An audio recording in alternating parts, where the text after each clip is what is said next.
What about the office of the president, vice president?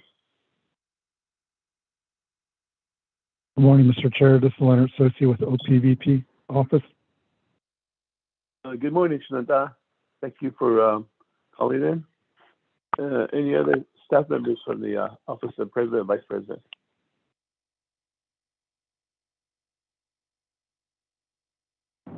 Chairman Henio. Yes, Shananta. Delegate Odoso. Yeah, just got off the line earlier, so inform me I'm on the line.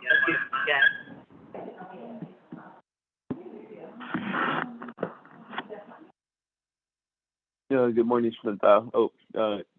For the record, you are recognized as being on the line with us this morning. Do we have staff from the office of the speaker, legislative branch, on the line? Good morning, Chair, members of the Budget and Finance Committee. This is Nikita Kirk, Legislative Staff Assistant from the Office of the Speaker. I am on the line today, taking a call. Thank you. Good morning. Thank you. Thank you for being on the line. Do we have the Office of the Navajo Nation Office of Controller on the line?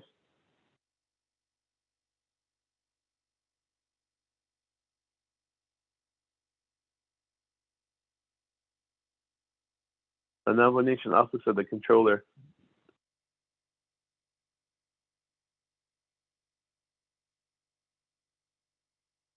Navajo Nation Office of Management and Budget.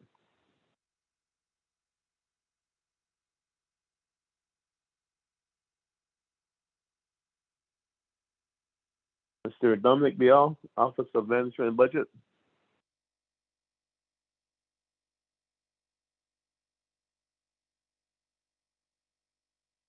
Okay, moving forward, are there any other guests or visiting officials that wish to be recognized for the record? Please announce yourself.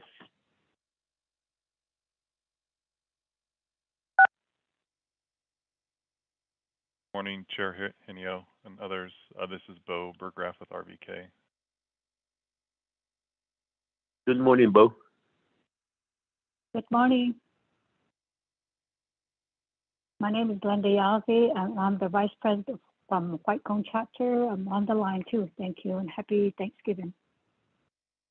Good morning, Shananta. Thank you for calling in. Yes, thank you.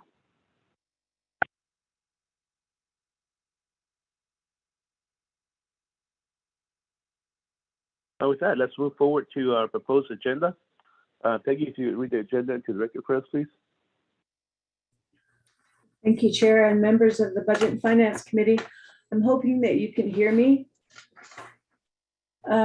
This is the proposed agenda for the Budget and Finance Committee of the Navajo Nation Council, November 22nd, 2021. It's a special meeting via teleconference. Presiding is Jamie Henio, Chairperson, Raymond Smith Jr., Vice Chairperson. Places the via teleconference, Window Rock, Navajo Nation. 1, call the meeting to order. The roll call, the invocation. 2, recognize guests and visiting officials. 3, review and adopt the agenda. 4, review and adopt the journal. None. 5, receive reports. A, fiscal recovery fund update, including restrictions to use of funds, financial consultants assisting with fund monitoring, reimbursements to Citizen Trust Fund, and overview of all ARPA funds awarded to date to the Navajo Nation, presented by Tom Platero, Director of FRF Office, with Mel Rodas, Assistant Attorney General, Tax Unit, Department of Justice, Elizabeth Begay, Interim Controller, Office of the Controller, Dominic Bial, Director, Office of Management and Budget, and others. 6 old business done, 7 new business. A, legislation number 0238-21, an action relating to the Budget and Finance Committee as recommended by the Navajo Nation Investment Committee, approving the selection of C.S. McKee as a fixed income manager for funds received by the Navajo Nation from the American Rescue Plan Act, sponsored by Jamie Henio and Seth A. Damon, council delegates. 8, close of the session, written announcements, adjournment. The next regular meetings are December 7th, 2021 and December 21st, 2021. Chair. Okay, thank you. Thank you for that reading of the agenda for us, please. Is there a motion on the to approve the proposed agenda? Vice Chair Smith, motion. Vice Chair Smith, recognizes holding the motion. Is there a second? Delegate Yellowhair. Shinada, Delegate Jimmy Yellowhair, second. So we do have a motion and second on the agenda. Are there any questions, comments on the proposed agenda? It's Vice Chair Smith, Chair Henry. Vice Chair Smith, you have the floor. Thank you, Chairman, and also Budget and Finance Committee members and those listening. Good morning and happy Thanksgiving to everybody. I'd like to, since I'm holding the motion, to amend the agenda, Amendment 1, to put the reports after the legislation that's going to be sponsored by Chair Henia. That's my motion. Okay, motion for amendment number 1 is to go to legislation 238-21 first, and then after that, do the report. Is there a second? Yellowhair, Chairman. Okay, second by Shinada. Delegate Jimmy Yellowhair. So that we do have a motion for amendment number 1. Is there any questions, comments on amendment number 1?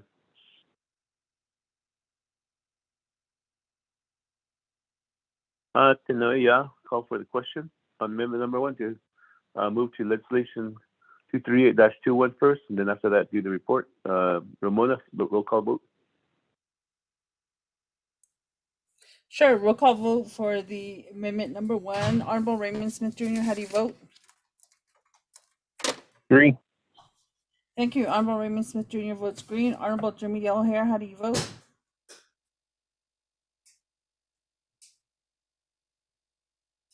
Honorable Jimmy Yellowhair, how do you vote? I'll vote green. Thank you very much. Thank you. Honorable Jimmy Yellowhair votes green. Honorable Amber Kenneth-Bott-Crotty, how do you vote? Honorable Amber Kenneth-Bott-Crotty, how do you vote? Honorable Nathaniel Brown, how do you vote? I vote green. Thank you. Honorable Nathaniel Brown votes green. Honorable Elmer P. Begay, how do you vote? Vote green. Thank you. Honorable Elmer P. Begay votes green. Honorable Amber Kenneth-Bott-Crotty, how do you vote?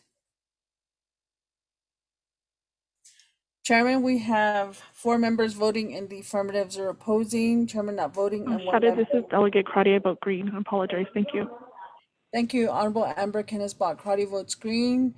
Chairman, we have 5 members voting in the affirmative, 0 opposing, and chairman not voting. Chairman?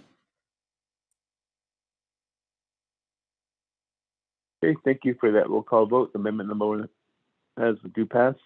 With that, we're back on the main motion.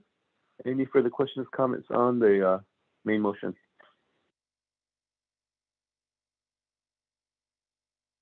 Not hearing any, so with that, we do have 1 amendment on the main motion, which is to go to legislation 238-21 first, and then after that, do the report. With that, on the main motion, roll call vote, Ramona.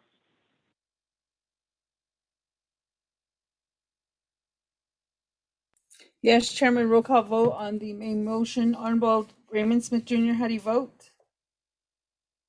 Green. Thank you. Honorable Raymond Smith Jr. votes green. Honorable Jimmy Yellowhair, how do you vote? I'll vote green. Thank you. Thank you. Honorable Jimmy Yellowhair votes green. Honorable Amber Kenneth-Bott-Crotty, how do you vote? Honorable Amber Kenneth-Bott-Crotty. This is Delegate Crotty. I vote green. Thank you. Thank you. Honorable Amber Kenneth-Bott-Crotty votes green. Honorable Nathaniel Brown, how do you vote?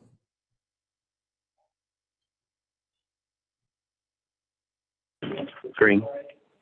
Thank you. Honorable Nathaniel Brown votes green. Honorable Elmer P. Begay, how do you vote? Vote green. Thank you. Honorable Elmer P. Begay votes green. Chairman, we have 5 members voting in the affirmative and 0 opposing. Chairman not voting. Chairman? Okay, thank you for that roll call vote. We do have a due pass. Our agenda before us. 5 in favor, 0 opposed, chair not voting. With that, let's move forward on our agenda as we have next item is journals. There's none. And then next item is the reports, which will be after the new business. The old business, we don't have any. So new business 7A, legislation 238-21. Vice Chair Smith, if you would, I'll hand the gavel over to you. Well, thank you, Chair Henio, and the Budget Finance Committee members of the Navajo Nation, also the staff and everybody that's listening on board. We have legislation 0238-21, sponsored by Chair Henio. Could we have that read into the record, Shetta? Good morning, everybody.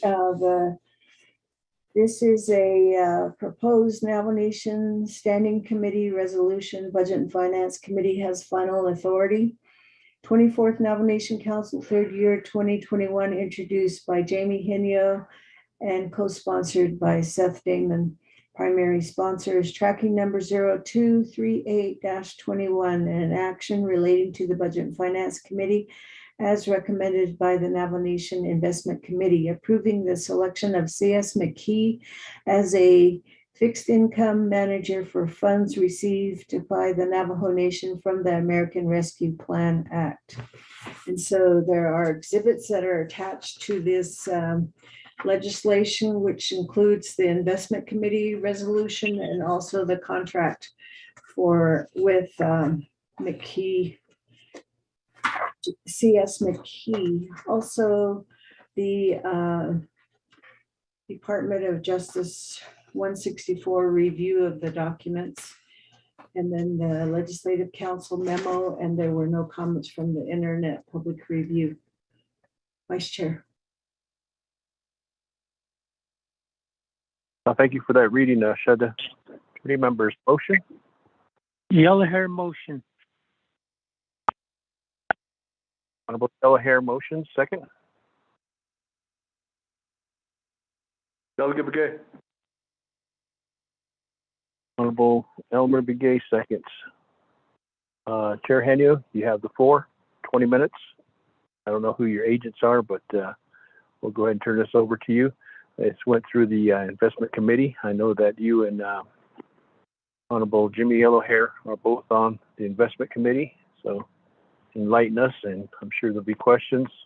We'll entertain those questions after your presentation. You have the floor, Chair Henio. Good to hear lunch, Vice Chair Smith. Budget Finance Committee. I have this legislation 0238-21 before you this morning regarding the C.S. McKee as an investment money manager for the ARPA money that we have received.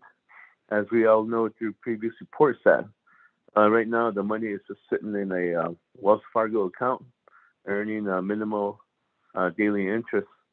But with this money manager selection of C.S. McKee, then what we'll be doing is we'll be looking at increasing that daily interest, having been invested in a low risk investment. But I'll have Mr. Bob from RVK explain a little further to the committee as far as what the strategies are going to be and then how the selection was made. And so Mr. Bo is my agent this morning. Also, I don't know if Ms. Elizabeth Begay is on the line with the Navajo Nation Office of Controller. Ms. Begay, are you on the line? Yeah, I'm on the line. Okay, Ms. Elizabeth Begay is also the chair of the Investment Committee, and therefore what she'll be doing is she'll be explaining the process that we went through along with RVK to make the selection and put it before the Investment Committee for a vote, and which we all voted, and to select C.S. McKee. So at this, I'll turn the floor over to Ms. Elizabeth Begay, and then after that, she could turn the floor over to RVK for further explanation. Ms. Begay? Yeah, thank you, Chair Henio. Good morning, Budget and Finance Committee. Thank you for Chair Henio in sponsoring this legislation. Just a background, back in June, when we first received the ARPA funding from the U.S. Treasury, I asked for guidance from RVK, our financial advisor, to help us invest the money so that we can maximize the interest that we earned. Initially, we placed the fund with Wells Fargo in a money market account, and it's only generating around 0.02 to 0.03%, which is equivalent to 2 points or 3 points. So with the help of Bo from RVK, they did a search of different fixed income investment managers. And in July, we were presented with 3 investment managers. We heard from Wells Fargo, from CS McKee, and Agincourt. Agincourt is already our investment managers for our retirement account and our permanent trust fund. So we heard their proposals, their presentation, and based on the presentation, the investment committee voted to have CS McKee be our fixed income investment manager for the ARPA funding.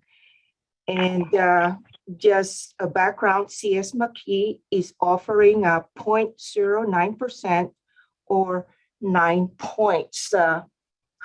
That's higher or between 4 and 6 basis points higher than Wells Fargo.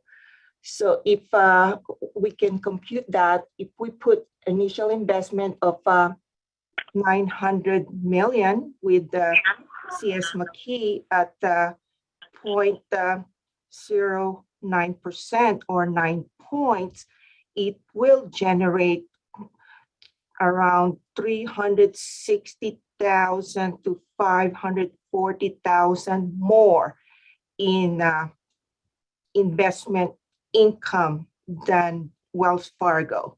So right now, to date, Wells Fargo generated income for ARPA funds total to 205,326, and that's for the past 5 months from June through October. And based on that, it will be in the best interest of the Navajo Nation to invest our ARPA funds with CS McKee so we can maximize our interest income. And I would like to transfer the floor to Bo, and he can explain how he did his due diligence on the investment managers. Bo? Thank you, Madam Controller.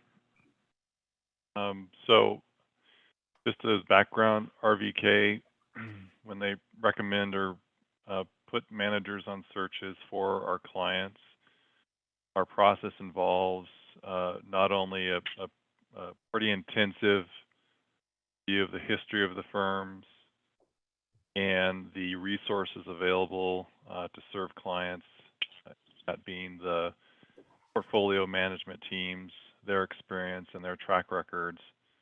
That's one area that we look at when bringing managers forth to our clients, such as Navajo Nation. The other part of the process involves having an on-site meeting with those managers. Of course, in this day and age, that oftentimes is virtual, just given the COVID-19. That's another area that we always focus on and are sure to do for clients to make sure what managers are telling us is truthful, and they can prove, and we can go back and prove what they say is truthful, and looking at the different factual information such as performance and some of the biographical information on some of the people that are working on the teams. In terms of this specific mandate, CS McKee would be a new manager for the Navajo Nation.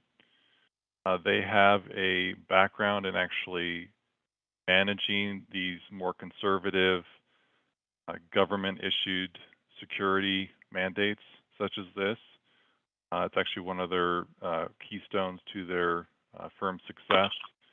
They do this for a number of other state agencies, municipalities, other public entities across the United States.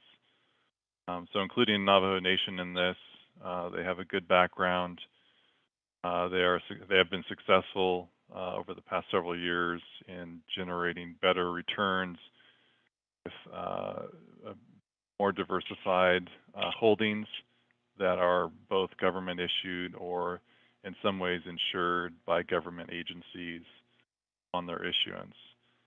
So by that diversification and their approach to the strategy, they're able to generate, as Controller Begay had noted, I guess in this instance, interest rates are low, but CS McKee is able to generate incrementally higher yields based on their approach to managing these types of mandates, guidelines that were specified for them. So 4 to 6 basis points per year. I would also make also communicate that because interest rates have been rising, your total yield should be higher than when we originally looked at this back in July. If you've been watching capital markets, interest rates have been coming up a little bit because of inflation concerns and other.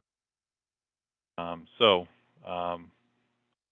pause there to see if there's any questions, at least on the background of due diligence. Questions about the portfolio itself that they're proposing.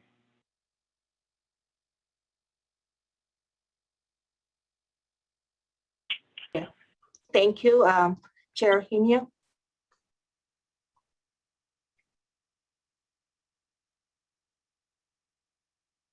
Hey, thank you, Ms. Elizabeth Begay, Madam Controller, and RBK for providing the explanation to the Budget and Finance Committee on this legislation and how the selection of the CS McKee would help the Navajo Nation with getting more interest income from the $2 billion ARPA money that we do have. And I believe also this was also mentioned in the CJY 41-21 as part of the legislation also. So we're just following that and appreciate the approval from the Budget and Finance as we are final authority on this legislation. And once we do certify the resolution, the legislation, then after that, it will give the Controller's Office and work with RBK to move that money right away, and we'll just start earning that interest income. So that, Vice Chair Smith, I yield the floor back to you for questions. Well, thank you, Chair Henio, and your aide for explaining the purpose of this legislation and what it'll do for the Navajo Nation. At this point in time, we have a motion and a second. Committee members, any questions for this legislation? This is Delegate Yellowhair. I don't have any questions. I'd like to go ahead and motion Vice Chairman Sitsu and thank for your prayer. Oh, yeah, Lashache, you did motion earlier, and there is a second by Honorable Elmer Begay. At this point in time, is there any questions for this legislation? Pro Tem Chair, this is Delegate Crotty with a question. Thank you. Honorable Crotty, you have the floor. Go ahead. You may proceed. Yes, thank you, Pro Tem Chair. Thank you, Chairman Henio, for sponsoring the legislation and your agents.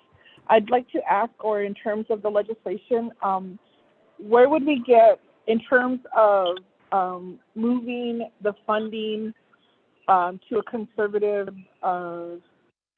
investment manager, money management? What is going to be the difference when it comes to the fees that are associated? Is there a breakdown that I can review in terms of And then is there any type of deduction that we should expect when moving money out of Wells Fargo? It sounds like it's just in a simple, I don't know if it's a savings plan with only 2 points. And then for the money manager fees, what do we anticipate in terms of that increase? And if the federal law requires till 2024 is to encumber, with 2026 to expend. So this is looking at, we're at 2021. This is going to be about just less than 5 years. So what do we expect? I understand and we've really discussed what could be the potential. And again, that's all projection is 0.09 depending on the market and whatnot. But I think I'm also concerned on some of the national reports when it comes to how inflation is going to impact the money markets. I'm also concerned now that the Biden administration has kept the Secretary or the Federal Reserve Chair. And so I would just need to know a little bit more about what was discussed in the investment committee because, the investment committee does not share the data. I'm going to say that again. I don't understand, and I want to ask Acting Controller Begay, as chairwoman of the committee, why you're not sharing the agenda and having your staff forward that information to the committee so that we could add that properly onto our calendar. And I think in terms of, as we're talking about this investment portfolio and transparency to the people and to other delegates who are on this call, to know that the investment committee also needs to provide that information. And this has been discussed at a committee level where committee members are representing the committee that need to come back and provide information back to the committee, as no one delegate has the authority to speak on behalf of the committee.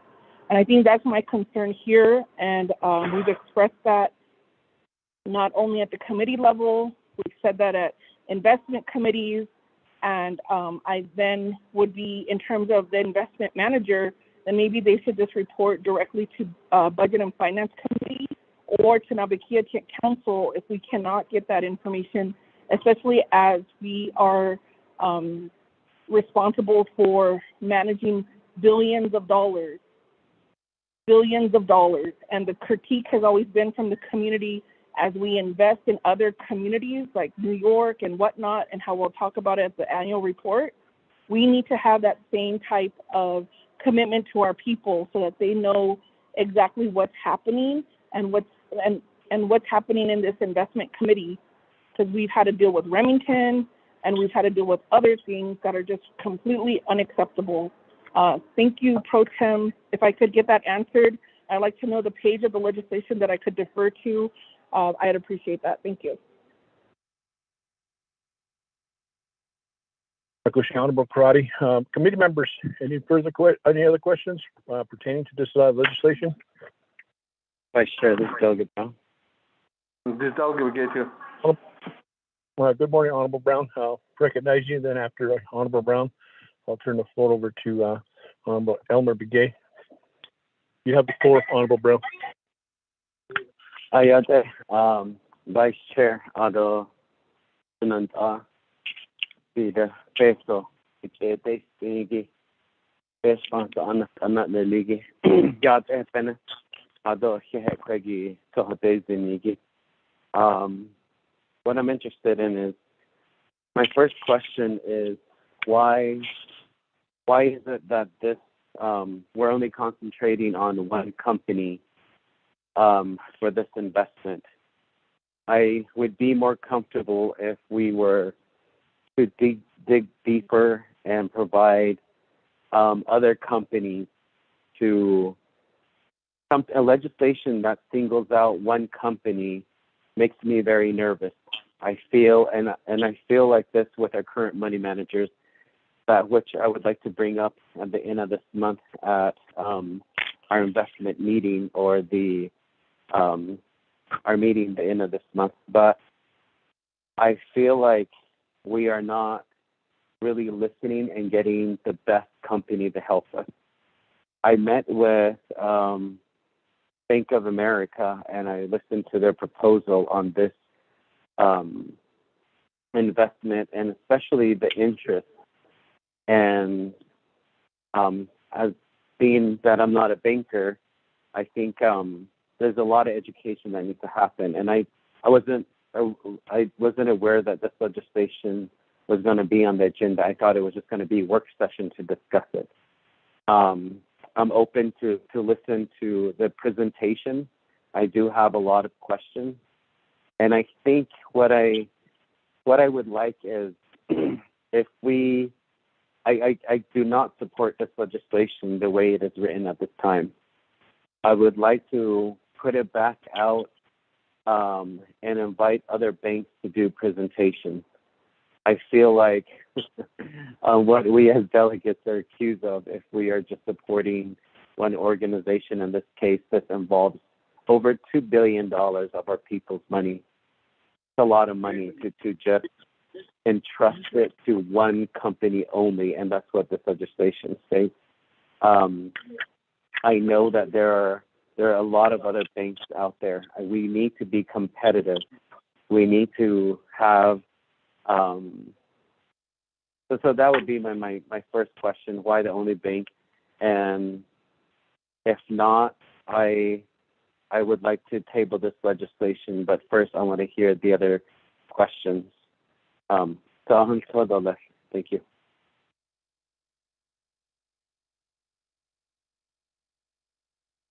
Negotiation on Honorable Brown. Go ahead and turn the floor over to Honorable Elmer Begay. Before.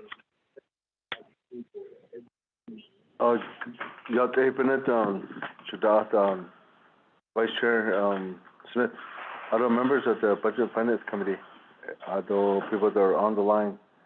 My question goes to Chair Henio for sponsoring this legislation. But my question goes to the sponsor. Drafting this legislation, the intent, set up in the Yahagi with the intent is, I know that you mentioned about it's going to have to be like almost like a money manager to this funding. But as far as we know that this money has already been entrusted with the Navajo Nation, which is finance department, as well as the controller, Navajo Nation controller. So even my question is, I know that we're trying to spend the money here, and I can't go this no to the idea here is right now we're trying to establish the Fiscal Recovery Fund office. Hey, but you're in there. There's gonna be some people sitting, but they're gonna be there overseeing these funds and approving these funds. But the manager with the fund that is being within Wells Fargo, that's where I guess you could say that that's where the money manager will be overseeing these funds or give this fund to with that entity that they're with, that McKee investment. That's the way I'm understanding that. And then what's the difference between that? If it can be still at Wells Fargo and then and to be kept at the investment with investment firm, is it going to be more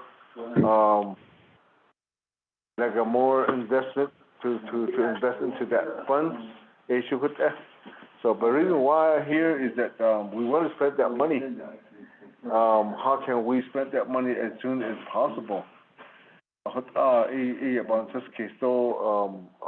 it going to be more like we have to go under restrict? How restrict is it going to be spending that money if we go about having an investment firm looking over these funds for us again? Is there any type of a restriction that they're going to be implement it into this, with the investment firm. That's all. Thank you, Chair.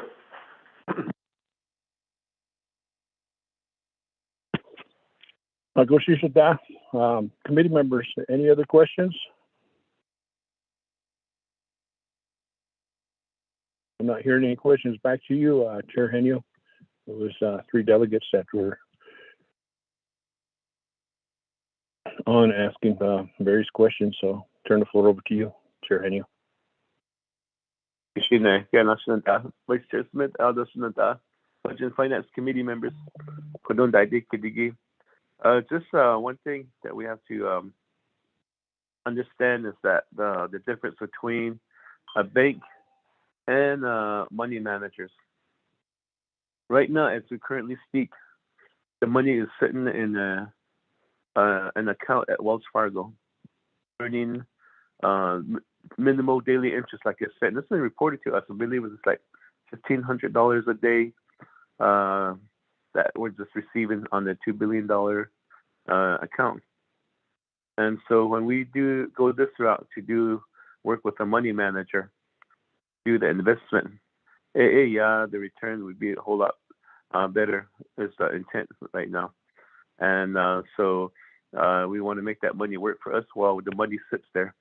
And the money will be sitting, in my opinion, and if we think about it, the money will be sitting there for a long time as we try to get the expenditure plan moving.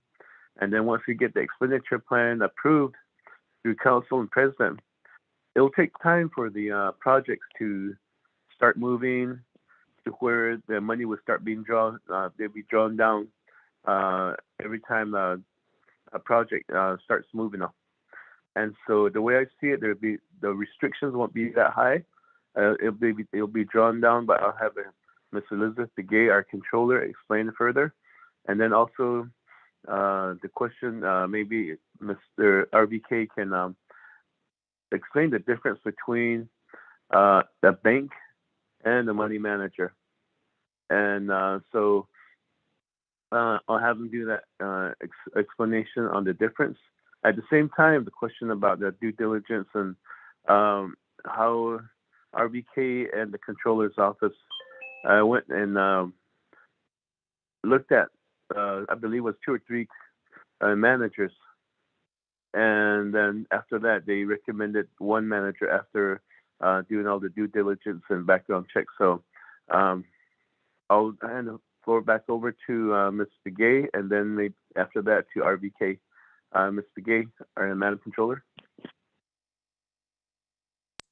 Thank you, Chair Hinio. Question from Delegate Karate, why we're not sharing our agenda for the investment committee. Just for clarification, since I came on board, I instructed the investment section to share the investment committee agenda to the Budget and Finance Committee. We recognize the Budget and Finance Committee is the oversight for the investment committee. So that's my instruction with the investment section, and I believe they've been sharing the agenda. They've been emailing it to Peggy as well as to the members of the Budget and Finance Committee. That's what I was informed. And for the fee, when CS McKee presented their proposal, the yield, the gross yield is 11.3, and the net is 9.2. So there's a fee of approximately 2.1, which is it's like 2 basis points. That's the fee that they charge for managing our investment under their firm. For Wells Fargo, it's money market account, and once we withdraw the money, there's no fee being charged by Wells Fargo. And and of course, Bo can elaborate on the fee. Delegate Brown question, why we're concentrating on one company? As I stated earlier, there were 3 proposals that we received from 3 fixed investment managers, and RBK did the search, and they presented us with these 3 investment managers. As far as Bank of America, Bo can elaborate on that. And just one company, there was a discussion if we can split the $2 billion with these 2 companies. But at the end, we just decided to just one investment firm, because again, the investment will be put on US backed securities. So the investment will be the same in the, regardless if it's Wells Fargo or CS McKee. It's just the interest income that they propose that we will generate that made the difference. But Bo can explain on that as well. For Delegate Bigay's question, under the U.S. Treasury, we are charged to develop a cash management for the ARPA funding, meaning we have to develop something like a cash forecasting model that we will identify the expected balance that we need at the end of the month for the next month obligations. So we will incrementally release according to a disbursement schedule established for each ARPA project, meaning we will not be disbursing the money in lump sum to fund these ARPA projects. It will be released incrementally based on the needs. So we will keep the money invested, and we will just withdraw based on what is the forecasted needs. We will do the cash management projection every 2 weeks, if you will, or if needed, every week. And we have a financial analyst that we just hired a week ago. And that financial analyst with the investment section is charged in doing the cash projection for the ARPA funding.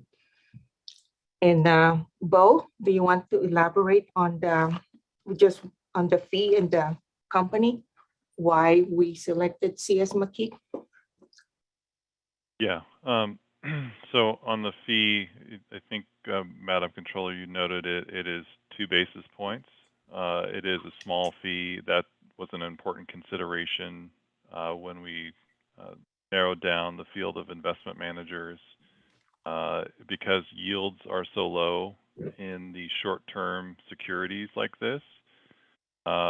If you have a fee of 10 or 15 basis points, that almost eats up all of the income yield that you could get off a portfolio like this, just given the current interest rate environment. So again, that was one important consideration with the managers that were chosen, recommended to go forward in the process. I think it's important also to note that we originally looked at 6 investment managers and narrowed that down to 3 that we wanted to focus on with the investment committee. Those other 6 were Federated Investors, which is another firm that's not one that's currently a manager for the Navajo Nation. We also looked at MetLife and Barrow and Hanley, which are 2 current investment managers that manage funds for the Master Trust and a defined benefit or the retirement plan for the Navajo Nation. Their fees are a little bit higher, and the diversification and approach in their portfolios was not as appealing as those that were provided in the final 3 contenders for this mandate. And I can't speak specifically to Bank of America and the reference of higher income yields. I don't know. I don't have that information. Undoubtedly, if it's extremely higher, where we're looking at, again, Controller Begay said for the conservative option, it was around 10 basis points. If Bank of America was suggesting they get 50 basis points or 60 basis points, I can almost guarantee you that the security types and the credit quality being used in a portfolio like that, and also the duration or the maturity, is a lot different than what we were looking at for this particular mandate, which again, government issued, highly conservative, AAA credit issuers. So when you start to throw in corporate credit and other types of issuers and higher risk securities, yes, of course, you can get higher interest rates, but there's a risk to that, and there's more volatility to those securities when interest rates start to move. So again, I can't speak specifically to Bank of America's proposal. That's not one we considered. What I can also say too is that with the investment managers that were looked at outside of Wells Fargo, the investment manager have discretionary responsibility. They're SEC registered investment advisors. So in effect, they are responsible and are fiduciaries for the assets that are under their management. With Wells Fargo, I believe it's the controller's office that has to communicate with Wells Fargo on a daily or weekly basis in terms of what's going on in the portfolio. With CS McKee, and what you're getting with the additional fees, is they're handling a lot of the day-to-day decisions about what securities to select. And again, they were offering a diversified portfolio that provides an incrementally higher yield in their portfolio for that purpose. So that is one reason, again, another reason why they were chosen for this mandate. So as a discretionary manager, they are beholden to the Navajo Nation in terms of what the guidelines are, and they've shared the guidelines with them.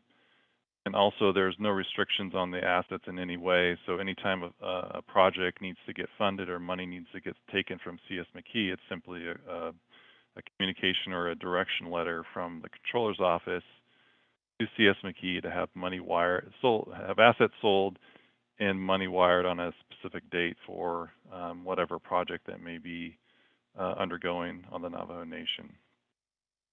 Also importantly, in how these portfolios are managed, because we expect that there'll be cash flows coming out of the portfolio, 3 months from now, 6 months from now, 1 year from now, the investment manager will take into consideration that those cash needs, and they will ladder the maturity of the portfolios to reflect what will be needed in the future for those projects. Now, understandably, not a lot of that information is known today.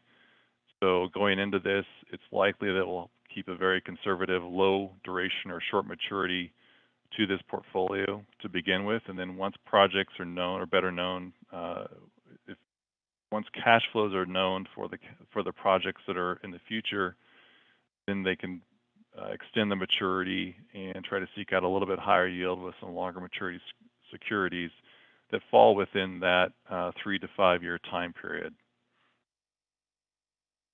And then the other question I think that was out there too, that sort of goes back to the one company, because there's not a lot of issuers in this space, government issued securities, you're simply buying U.S. Treasuries, agency bonds issued by U.S. agencies, and some savings accounts that are FDIC insured, some of those investments. There's less than, I'd say, 15 type issuers in this space. So the use of two managers would not be very advantageous, because simply they're all buying the same securities in a certain form and certain way. I would again note that CS McKee had offered to expand that universe a little bit, which is why they were able to generate a higher yield. But again, those securities that they're buying are still AAA, very conservative. And so that's, again, we're not splitting the mandate wouldn't provide any diversification benefit, because a lot of the managers, all the managers in this space, given the guidelines, would be buying the same treasury securities and agency securities. So we felt like, in recommending CS McKee, they were the best option that concludes my responses to the questions. If I missed any, please let me know, and I'll respond to them. Yeah, thank you, Mr. Chair Hinio. Okay, thank you, Madam Controller, Mr. Gay, and RBK for providing explanation to the questions. Back to you, Shananta, Vice Chair Smith, and Shananta, Budget and Finance Committee. Hopefully we answered all the questions that were posed, so I yield the floor back to you. Well, thank you, Chair Henio, and your agents responding back to the questions that were posed. Back to the committee members. Any further questions? Chair, this is Delegate Brown. Honorable Brown, I'll go ahead and give you the floor. Yeah, thank you for responding to my questions. I know some of the response, I do get kind of confused on some of the responses from Madam Controller, so I'm trying to follow as much as possible. But one of the other recommendations that I want to make that I just text the committee is I want to invite Bank of America to do their quick presentation so we can compare and contrast the different money managers, looking specifically at the fees, what we're talking about, and this would be the, so let me see, and then I believe that I would like to have Mr. Bo to listen and to have him ask these critical questions as well to compare. So I'd like to, Vice Chair, if I could at this time, what's the process to invite Bank of America to join this call and to do a quick presentation so we can compare and contrast? Vice Chair, how can I do that? Thank you. Well, thank you, Honorable Brown. Question is to invite Bank of America. We're at this legislation right now. We have Legislative Council on board with us this morning to answer that question, because right now the committee, investment committee, has did their due diligence, we're saying, and they are at this point with the legislation. To invite Bank of America, I need Legislative Council to give us the guidance on how to move forward on that. Legislative Council? Chair, Vice Chair, good morning, Mr. Chair. This is Lorraine Tapahi with Legislative Council. Can you hear me?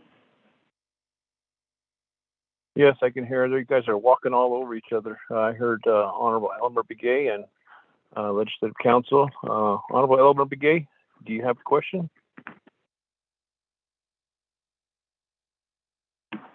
I guess this is more into my question relating to the question that I had. So since DOJ is on the line, I'd like to mention the council resolution and the BNF resolution regarding the CJY-401-21, regarding the Arpa funding establishing the Navajo Nation Fiscal Recovery Fund. Understanding that all money should be deposited into this office to be in compliance with ARPA and Fiscal Recovery Fund, and then also the purpose and the restriction from the United States Treasury, the guidelines. So with that,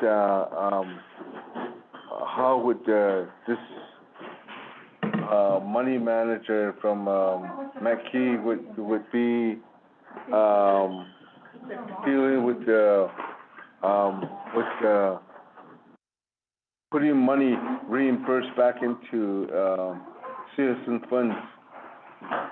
I know that there was funds that should be given back to into citizen funds.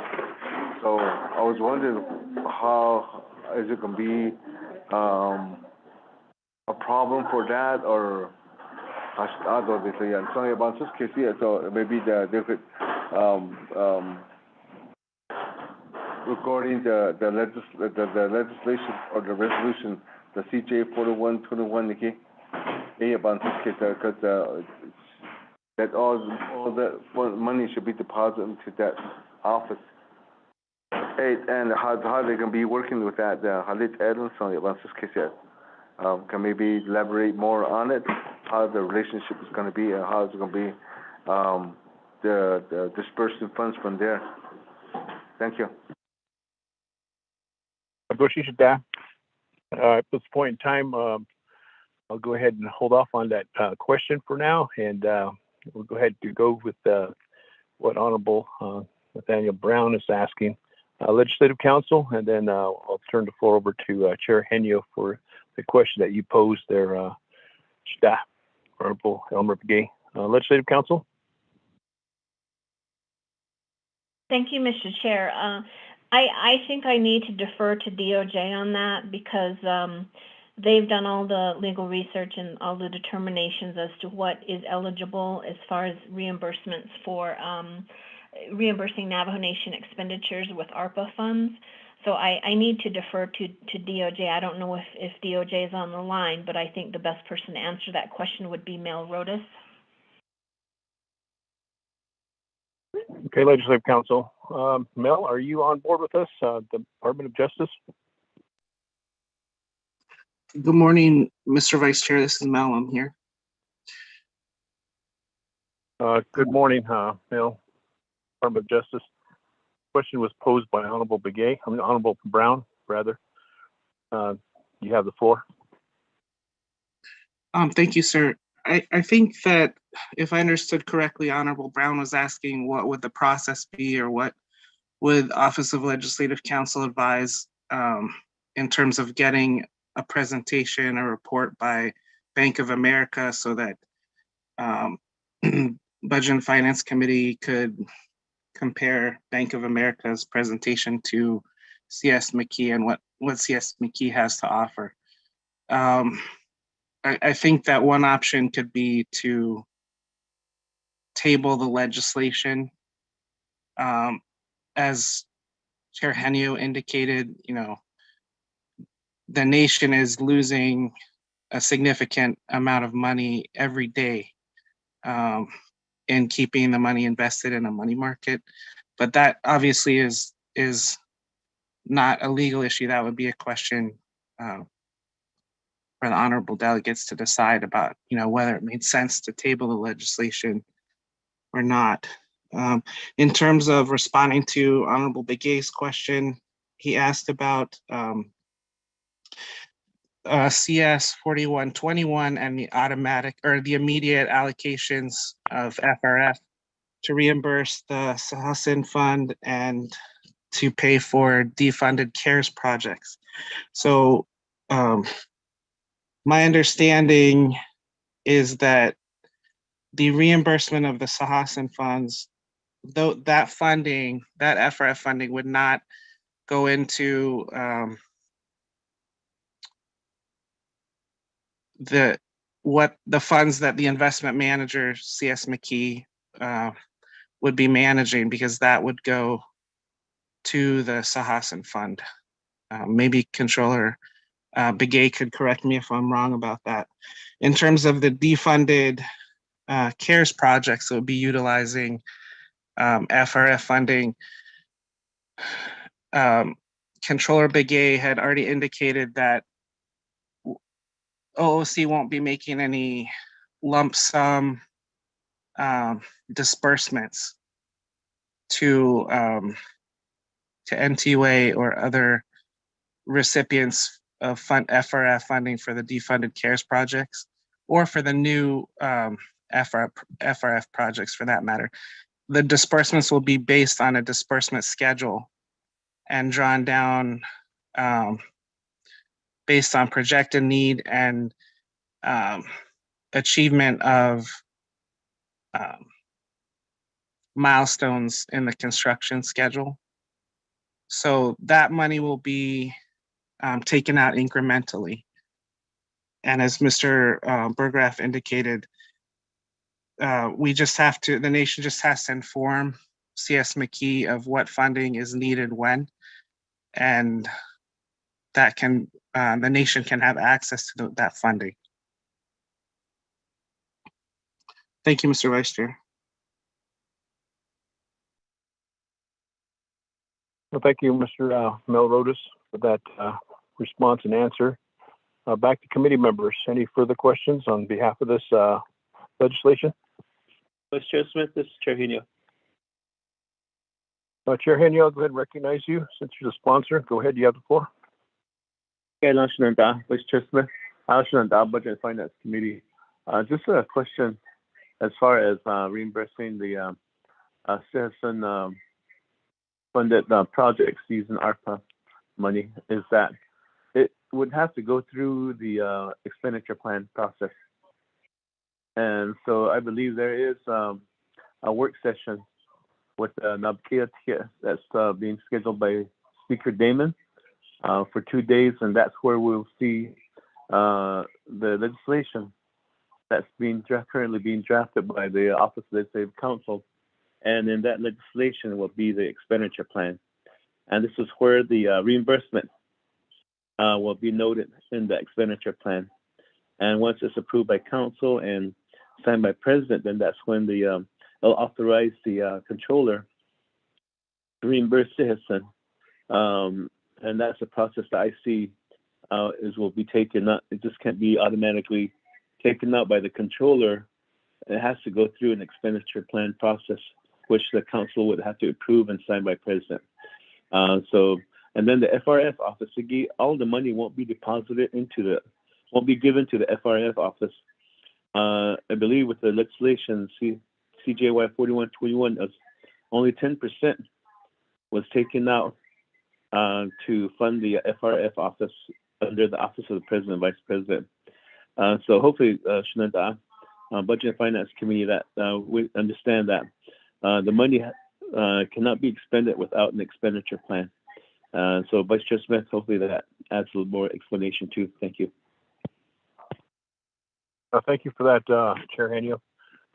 Back to the committee members. Any further questions regarding this? It is imperative that we do move with this legislation. However, it's up to the committee members. Back to committee members. Pro Tem Speaker, Chair, this is Delegate Crotty with a question. Honorable Crotty, you may proceed with your question. Thank you, Pro Tem. I appreciate the feedback. Chair Henio, I just want to, in reviewing my emails, I did not receive, and I have not received information on the investment committee, I think. And I could go back, so if I could ask Madam Acting Controller if her staff can send me directly the information as information is provided to the investment committee. I think I received an update, then the meeting was canceled, and so I would like to see that information. What's helpful is to know then what's on the agenda, review the proper documentation, understanding. I'm not on the investment committee, but when it comes to the oversight, then we have a clear picture of what is the discussions and the recommendations from the investment committee. So my concern is the investment committee is developed to maximize Navajo Nation funding and reserves. What I think in terms of this conversation and of our staff and folks on the line saying Navajo Nation is losing money instead of investing into a money market, the political reality and the community reality is Navajo Nation government needs to invest in ourselves. We need to push out this money. It's been months, days since Navajo Nation received this money. It's incumbent on all of us on the call to meet the needs of our people. I think I'm concerned now if conversations were happening in July with the investment committee on a money manager and understanding the process, is if this, in fact, has delayed pushing out those dollars to our people who need services. We received this money back in May. It's now the end of November. And the only folks who have benefited from this funding that's been provided by our federal government for recovery has been either defunded programs or the Navajo Nation consultants who are on board. And so I'm going to dig into that to the next report. But I think it's important too, as a committee, as the way I'm seeing it, as okay, so Navajo Nation may be only making $1,500, whatnot, or $15,000. Guess what? Grandma's still over there waiting for her water. So in terms of this conversation, I'm concerned that our government and our response is looking how we can turn over these dollars and making more money instead of saying, how are we going to invest into our people who are our greatest resource? How many people have left the nation because their jobs, whatever they were able to make income on before, has gone away, whether it's tourism, the flea market, the artisans, that kind of direct relief. How many of our people have succumbed to this disease who have taken their own lives because they were at the brink of exhaustion to begin with, and when they got COVID, they just couldn't handle it anymore. And so as we're having this conversation, and I'm getting upset because our hospitals, and if anybody on this call gets an update from the hospitals, our hospitals code red, and we're sitting on $2 billion.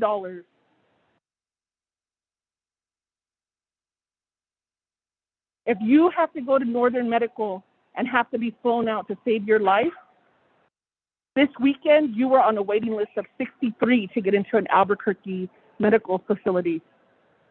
You were on the waiting list 63. That is the situation that we're in. And so if the plan from the get-go on this money was to make $1 out of it, I'm not going to support any of that. I'm going to support the direct investment into the people right now. Your days are numbered.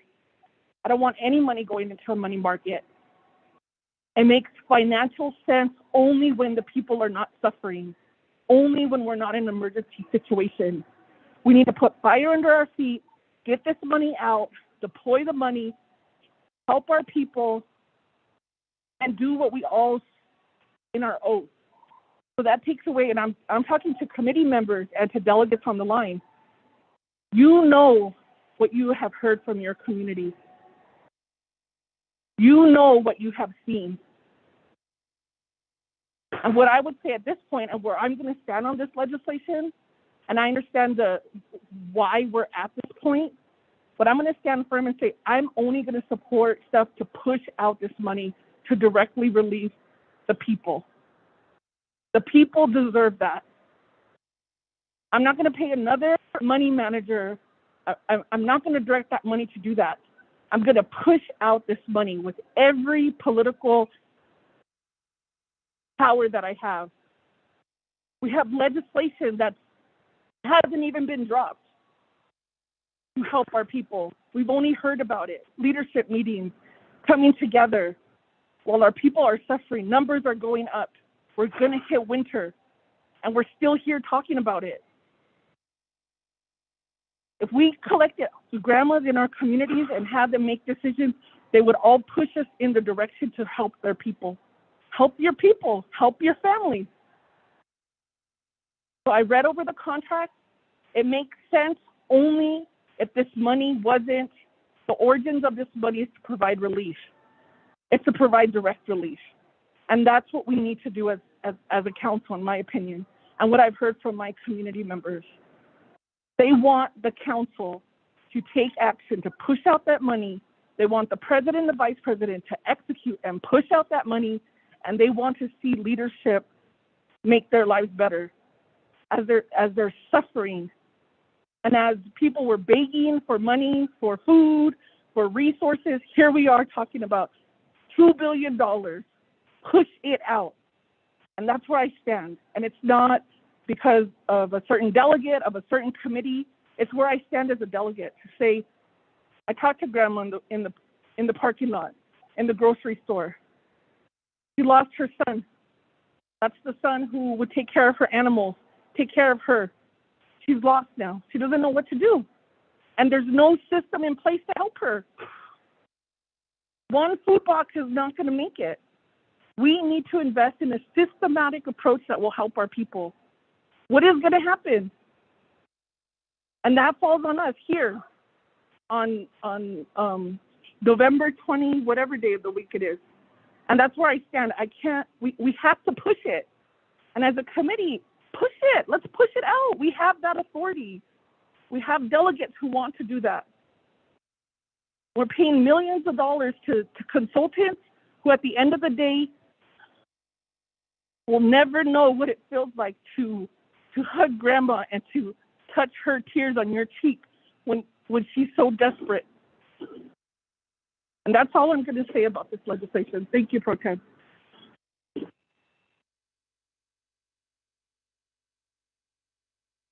Agushi, Honorable Karate. Committee members, any other further questions regarding this legislation?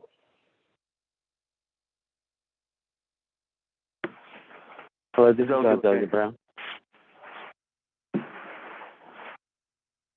I'm sorry, who's speaking? I came in kind of garbled. This is Delegate Brown also. I heard Delegate Gay as well. Agushi staff, I'll go ahead and give you the floor, then I'll go ahead and turn the floor over to Honorable Brown after you have the floor, Honorable Begay. Thank you for that again. I think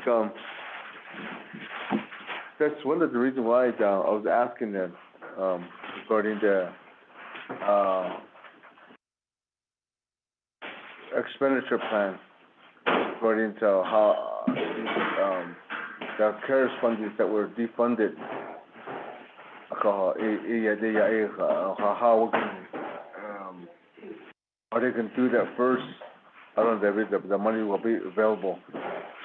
The reason why we should be setting more how these money should be spent. I agree with my sister Claudia. They'll get cloudy about, that we just saving the money there, put it in the savings to earn interest. That's the reason why I said they're here. The main reason why we're here is to spend that money.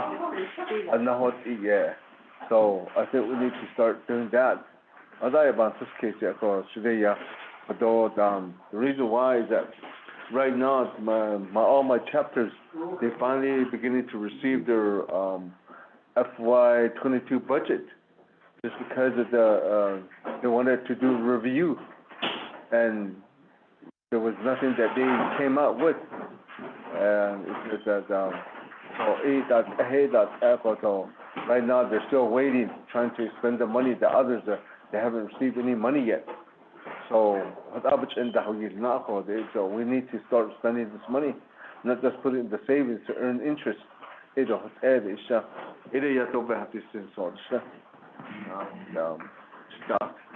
Vice Chair.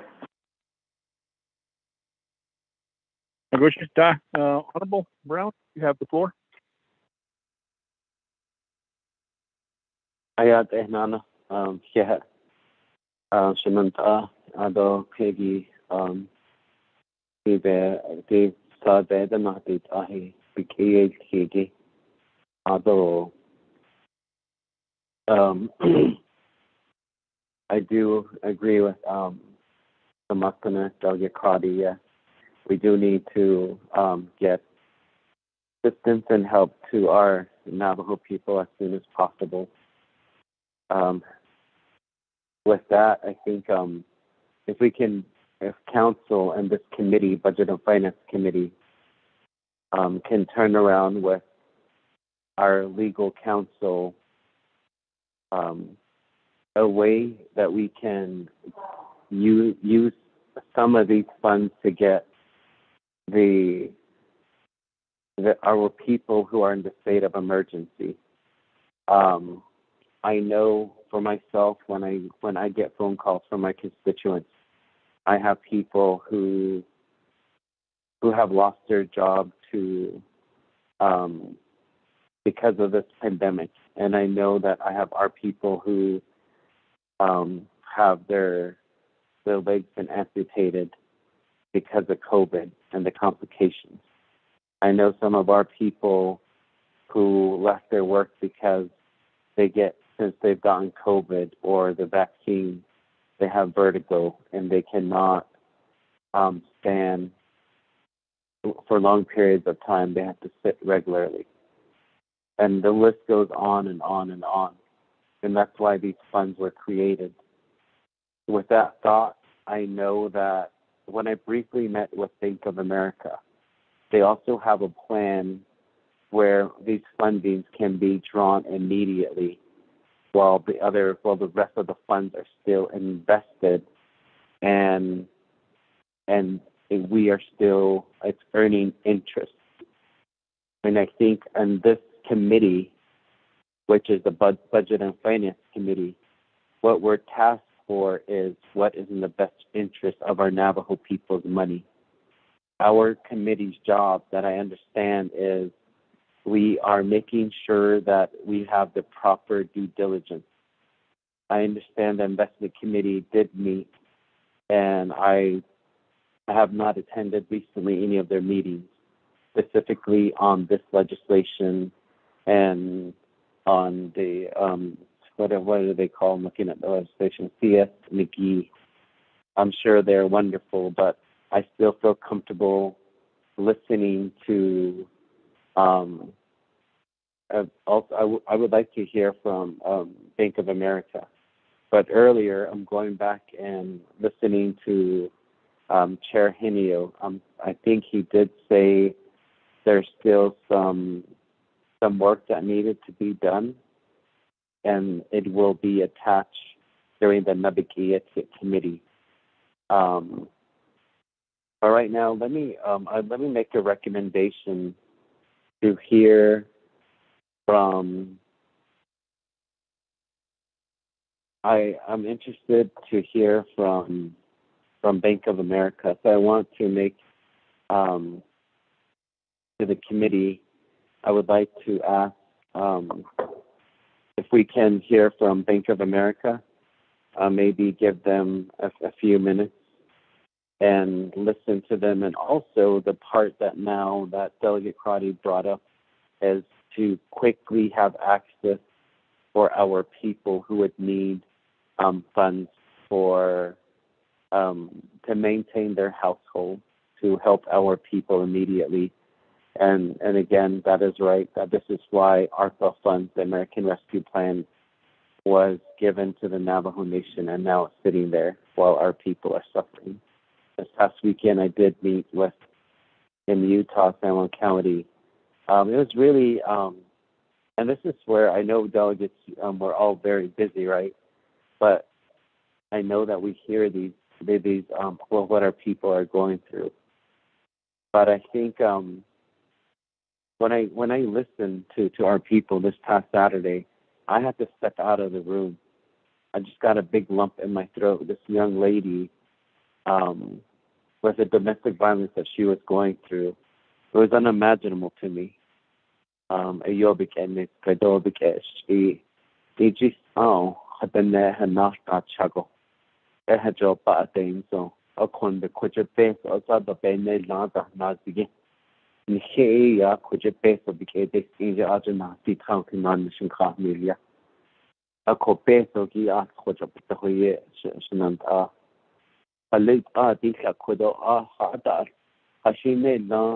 Asad Mila Kita Aslat the Miligi Conella Funny Nilasha Ado the chapters Hana Nel DHR in darkness. You know, having a pot of money immediately we can make available to the 110 chapters. And we can work with them so we can provide financial assistance to our people who really need them. Granted, yes, a lot of our people are doing well. Some of our people are still working. They have a safe place, but then some are still suffering. They are out there, and I'm interested in that. But right now, I would like to make a motion to listen from Bank of America, and I will put it in the hands of my colleagues with Budget and Finance Committee on. So I will get a second, and then I will go from there. So I'm going to put it back in the Budget and Finance Committee and your thoughts. So I would like to make that motion to hear from from the Bank of America. Yeah. Thank you, members of the Budget and Finance Committee members. Before I recognize that motion, I know that Department of Justice said in order to the point of order. This is Delegate Yellowhair, Vice Chairman.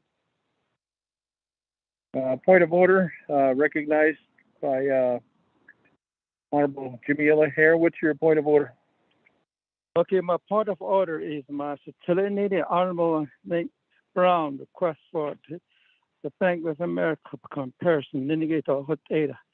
Bank of America was closed at the New Year and here in Window Rock, Arizona. I don't know how we can compare that bank or be closed. So I don't really recommend Bank of America be competitive. It about this thing, so that cost Window Rock. I don't know, probably Gallup seeing still they can close Bank of America, which means that's not competitive to Honorable Brown. That's my point of order. And then also, we're only talking about money manager, and we're mixing with the sales and fund, federal funding, direct money to the Navajo Nation. We're mixing two things. And thank you for the floor. And thank you very much, Shemayaja, Crowdy, Honorable Doba, Yaski, Honorable Bigado, Honorable Silda Brown, because we're only channel direct to make money for money matter to be added on. There was already been exist. It about this thing since also to Vice Chairman. Thank you for the floor. Yeah. My point of order will be recognized on that behalf. Bank of America is closed, apparently. Back to Department of Justice. You recommended that if we do entertain Bank of America as proposed by Honorable Nathaniel Brown, it'd be recommended to go into a table in motion. Back to Department of Justice. Mel? Thank you, Honorable Vice Chair. Just to clarify, I may have misspoken. I wasn't recommending a table. I wasn't recommending tabling. I was just stating that if the committee wasn't ready to vote on this today because they wanted to hear from Bank of America, tabling would be an option. But I'm also not clear if Honorable Brown is stating whether Bank of America is available to present today. Thank you. Thank you, Department of Justice, for clarifying that. Back to Honorable Brown. Is Bank of America ready to do a presentation to us before we move on this legislation? Is that what you're proposing? I know you're not the agent. I know you're part of the Budget Finance Committee, but my question is, are they available? Back to you, Honorable Brown. Yeah, thank you, Vice Chair Smith. My understanding is that they are available. That is my understanding. Yes. Back to Honorable Brown. Just to clarify and be on the record properly, I understand that you'd like to have Bank of America come and do a report right now. Are you making that motion, and are they available at this point in time? Yes, Vice Chair. I would like to make that motion to give them. I'm not saying that we should go with Bank of America at this time. My motion is just to hear a brief presentation I'm not asking for any actionable items at this time, just to listen. And then you can voice not that no. Thank you, a on hinge kid, on Hanet, Ado Halate, and Yatod Ne, in case Yat Etas, Tada, so Spahazin, but at Estehajo, Hanet in Kato, Ato, Natidil Kish, Ado Pan, Sidike, Adonka, Avatit Ahi, Ado Kuchiko. Bo ad RVK just aso na the dos kish. And Georgia asonal kafe. What did think of the heat Shahnahan? The interest that many were losing interest. I think we as a committee, Budget and Finance Committee, I'm just asking for this additional due diligence. $2 billion is a lot of money, Shannon. So I'm just requesting for a presentation, and also then we can ask questions and see what we think about it. So it would be just a presentation, Shananta, and I believe that they are. I know what I'm understanding that they are available. Yeah.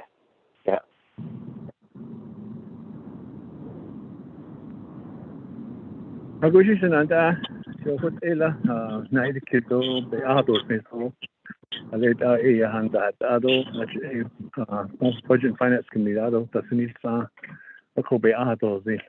There's a motion on the floor. I'll go ahead and recognize that motion for a presentation. How long is this presentation going to be, Shananda? Back to Honorable Brown. I believe 10 minutes is more than enough time, but they can send out a quick PowerPoint and information for us to digest and have our attorneys and RVK to digest as well, so we completely understand in writing what they are currently doing, especially on the both basis points, the fees, and then the immediate drawdown if we need to. So I would say 10 minutes at this time, Shanita. Agoshi, we have a motion by Honorable Brown to have a 10-minute presentation by Bank of America. Do I have a second? Vice Chair, this is Peggy. Peggy, go ahead. I'll recognize you. Okay, Chair. Vice Chair, you have, if this motion goes forward, you're going to have two motions on the floor. You have the main motion that's going to be for the legislation. And then now you have this motion that's being proposed.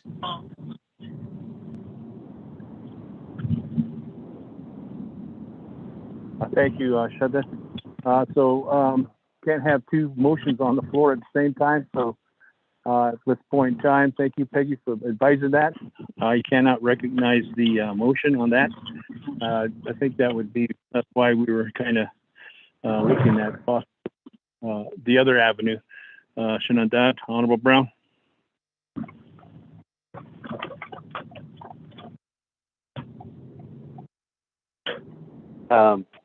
So what would be the process? When can I make that motion to hear from them? Maybe we can add them to if we vote on this legislation without hearing from them, I would like to hear from them just to hear a quick presentation. What would be the process?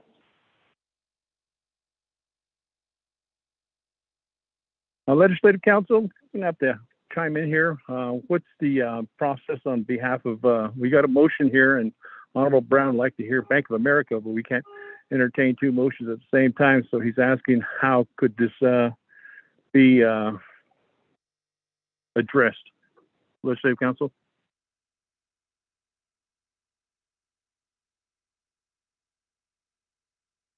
Mr. Chair, this is Laureline with Office of Legislative Counsel. If the committee wishes to hear a report from Bank of America, they gotta do. Tell them just a second. Just give me one second, please.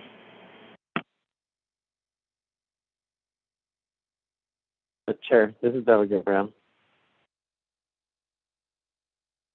Honorable Brown, go ahead. You have the floor.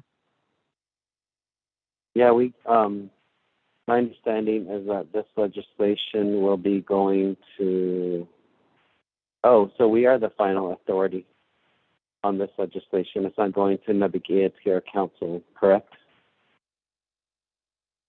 That's correct, Honorable Brown. Okay. And I'll wait for legal counsel. I don't know if I need to table for about 10, 20 minutes and then hear the presentation and then bring it back and vote on this. So I'll wait for legal counsel's recommendation. Thank you. Thank you for that, Honorable Brown.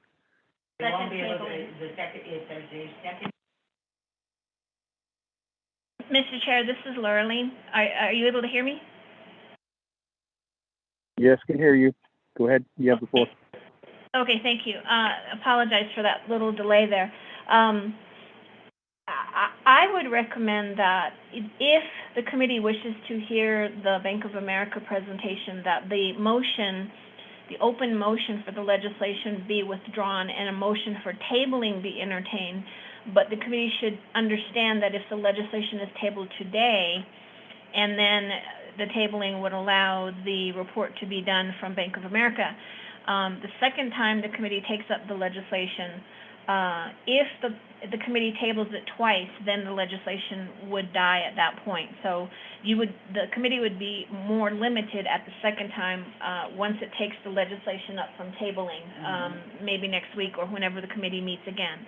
So just so the committee keeps in mind, twice tabling means the legislation will die. But of course, today you could table it. The committee could table it to hear the Bank of America report. Thank you for that, Legislative Counsel. Back to Honorable Nathaniel Brown. Okay, thank you. Chair, let's put on my politician hat here and see what we can do. I will withdraw my motion. Obviously, I can't motion anyways, but I would like to just make a request to the committee, a request to hear from Bank of America for up to at the most 10 minutes, and then we can digest the information and see what we think about it. So I'd like to make that request, Vice Chair. Yeah. Thank you, Honorable Brown. This I is heard somebody talk. Go ahead. This is Peggy. Peggy, go ahead. You have the floor. Okay, the other option that you could consider, Chair, if you wish to hear this report, you could use Rule 13 for an informal discussion recess.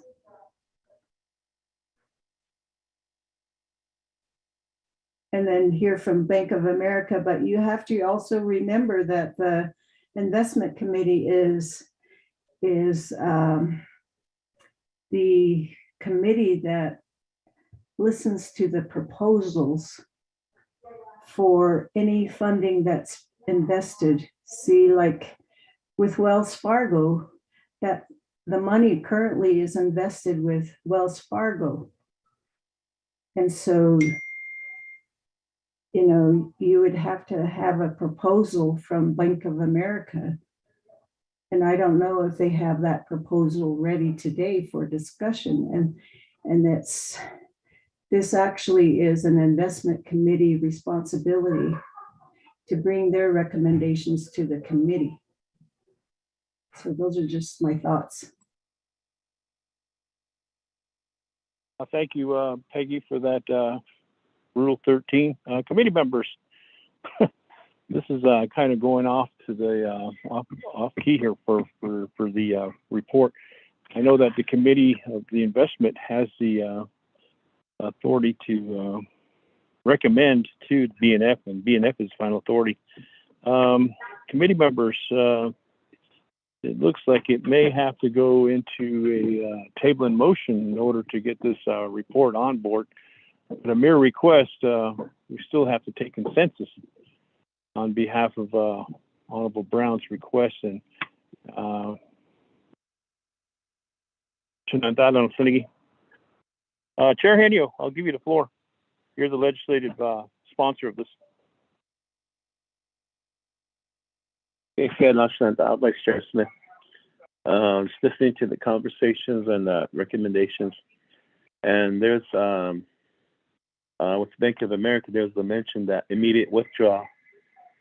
And we have to be understanding, Shananta, Budget and Finance Committee, that we just can't withdraw money as we please, like what Bank of America is promising, or they have promised. I haven't listened to them at all. I know I've been approached by them, asking to meet with them, but I haven't entertained a meeting with them at all. But as far as immediate withdrawal of money, we have to understand and be mindful that we passed legislation CJY 4121 with a set of instructions in there on how this money will be utilized. And then that led to the Budget and Finance Committee Resolution 31-21, which authorizes the use of the application process to apply for the grant money and then utilize that as part of the expenditure plan. And then we have to go through that expenditure plan, which the legislation is still being currently developed. And then once that expenditure plan is completed and passed by council and signed by president, then the money is made available for its intended use, which is dependent on what's in that expenditure plan. And so so we need to understand that that we just can't withdraw money on a daily basis without an expenditure plan. So that's the process that I understand that we have put in place for us as a council. And so I understand the immediate needs and where the money should be pushed out immediately. But because of the legislations that we had all voted on and passed, that kind of puts us in a position where we have to follow the processes. At the same time, might be mindful that this money is also subject to an audit by the federal government as they give us this money to be utilized and make sure that we follow their rules also. And that's the other issue, is that it's the federal money and their rules is how what we have to abide by. Now, if it was unrestricted money, I understand that then that way we could utilize that money as soon as we can. But the other part is that,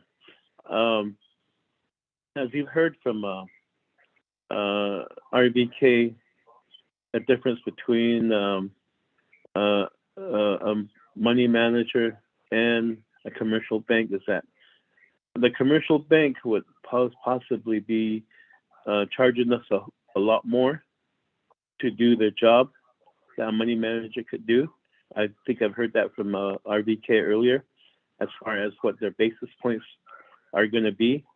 Right now, with CS McKee, the basis points is only 2.5, as compared to a commercial bank, it might be over 50. And you'll see that big difference. But none of that. So just wanted to point that out, that we need to follow the processes that we had put in place for ourselves. And it'll take time. And so when the money is just, our expenditure plan is still being developed, it just has taken us how many months now? And of course, the public is looking at us and thinking, Navajo Nation, why are you not spending the money? And it's just a place, the processes that we put for ourselves at Kaigi Hosenshanta. And so right now, it's just all this is legislation. We just move it forward. All it will do is just make a better return for the nation, as the money is just currently just sitting there right now. And so, Shananta Budget and Finance Committee, if we can move on this legislation, and then after that we can take care of our report from the FRF office, Mr. Tom Platero. Shananta, Vice Chair Smith, thank you.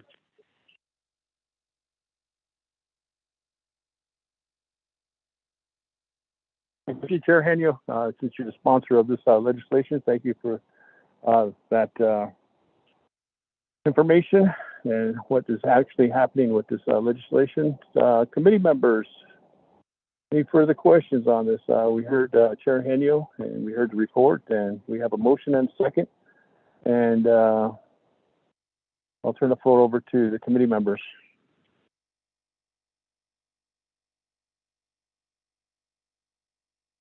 Vice Chair, this is Delegate Brown.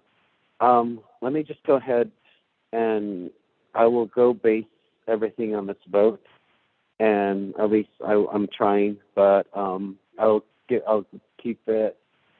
it back to Budget and Finance Committee. Let me make a motion to table and to hear from Bank of America. I know that there's a section in there besides the bank that does investment, and I will go how the committee feels off of that, and then AD and King's Kedola. Yeah.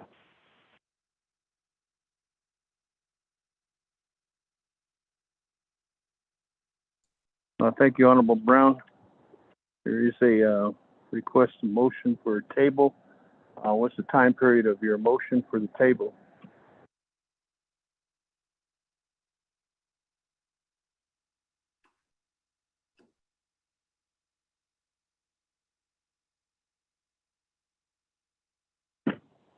Honorable Brown, what is the time frame of your motion for table?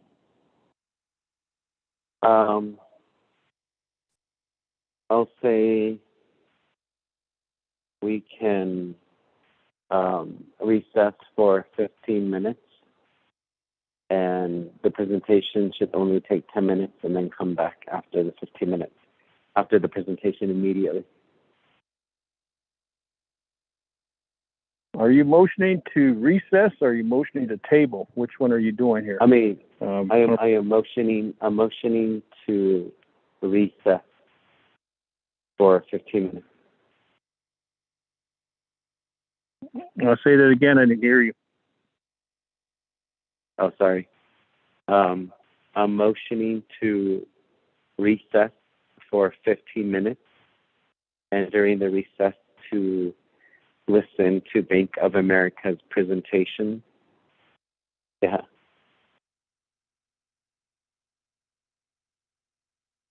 Thank you for that clarification. Back to Legislative Council. Once we go into recess, is that doable? Can we listen to the report from Bank of America? I just want to be in line with what we're doing here. Legislative Council. Thank you, Mr. Chair. Well, if you recess, then it's a completely informal, off-the-record discussion. You're not necessarily hearing the report as the committee because you're in complete recess. The Rule 13 that was mentioned by Ms. Nakai, that's a suspension of the normal rules to have an informal discussion, but then the committee would be meeting as the committee and would be able to hear the report, but it would be an informal discussion off the record. So it's up to the committee. If the committee wants the report to be on the record, then you wouldn't be able to recess and you wouldn't be able to do a Rule 13. So I think the most appropriate for what the committee's purposes seem to be would be tabling and then putting the report on the agenda for the next meeting. And so that would be my recommendation. Thank you, Mr. Chair. Well, thank you for that, Legislative Council. Back to Honorable Brown. There's an option from recess. When we go into recess, it's informal and it's not being recorded, and there's no action on the recess when we go into that. So the floor is in your court there, Honorable Brown. Yeah. Chair, my apologies. My concentration was off.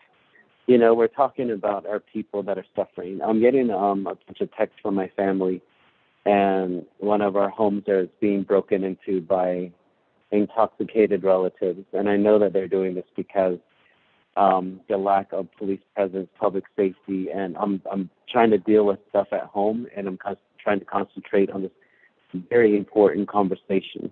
Let me try this again. If we can just get them the help that they need, that this nation should provide.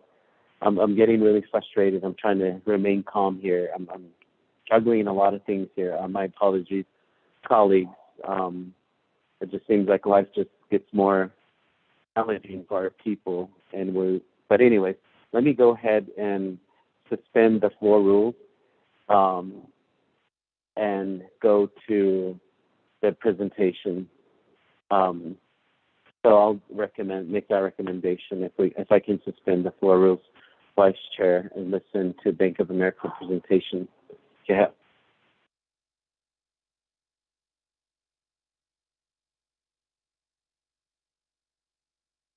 Thank you, Honorable Brown. There's a motion to suspend the floor rules.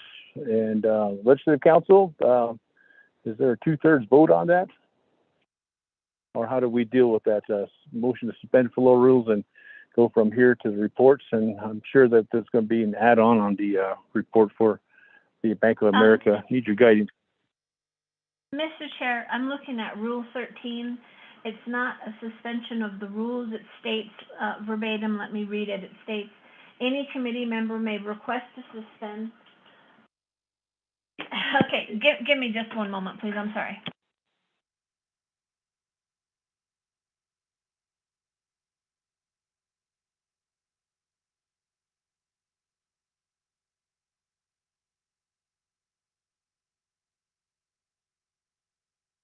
Okay, thank you, Mr. Chair. Sorry about that.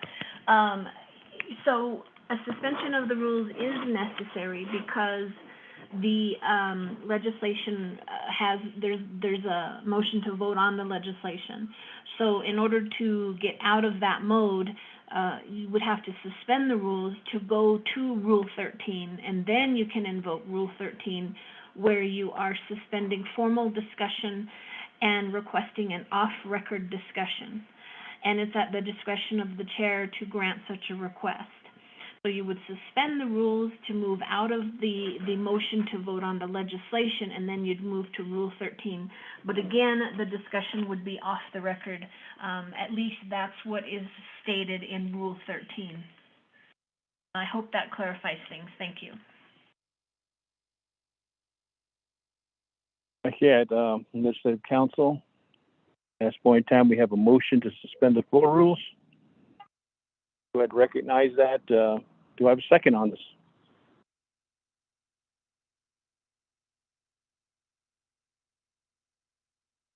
Second going once. Second going twice. No second for the suspension of floor rules. Moving on, back to the main legislation. I'll turn the floor over to sponsor. Sponsor, you have the floor. Okay, National Vice Chair Smith,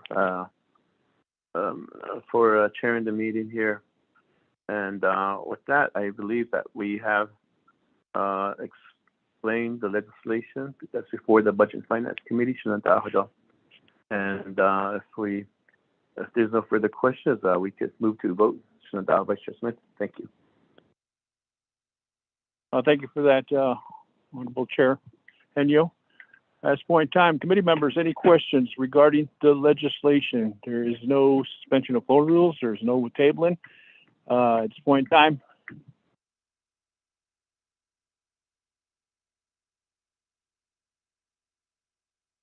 Ramona, Schneider, round the horn. Yes, Chairman, well, Vice Chairman, I'm sorry. Vote on legislation number 0238-21, main motion. Honorable Jamie Hinjo, how do you vote? I vote green. Thank you. Honorable Jamie Hinjo votes green. Honorable Jimmy Yellowhair, how do you vote? I'll vote green for this legislation to be passed on. Thank you very much, Chair. Thank you. Honorable Jimmy Yellowhair votes green. Honorable Amber Kenneth-Bakati, how do you vote? This is Delegate Amber Kenneth-Bakati. I vote red. Thank you. Thank you, Shadeja. Honorable Amber Kenneth-Bakati votes red. Honorable Nathaniel Brown, how do you vote? Delegate Brown votes red. Thank you. Honorable Nathaniel Brown votes red. Honorable Elmer P. Begay, how do you vote?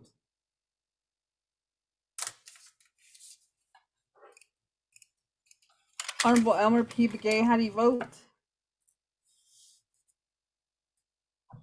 Vice Chairman, we have 2 members voting in the affirmative and 2 members voting in the opposing, and 1 member not voting, Vice Chairman. So we have 2 in favor and 2 opposing, Vice Chairman. Go ahead, Chanela, for the roll call vote. Elmer Begay, Honorable Elmer Begay, are you available? We need your vote before we close the vote. We need your vote.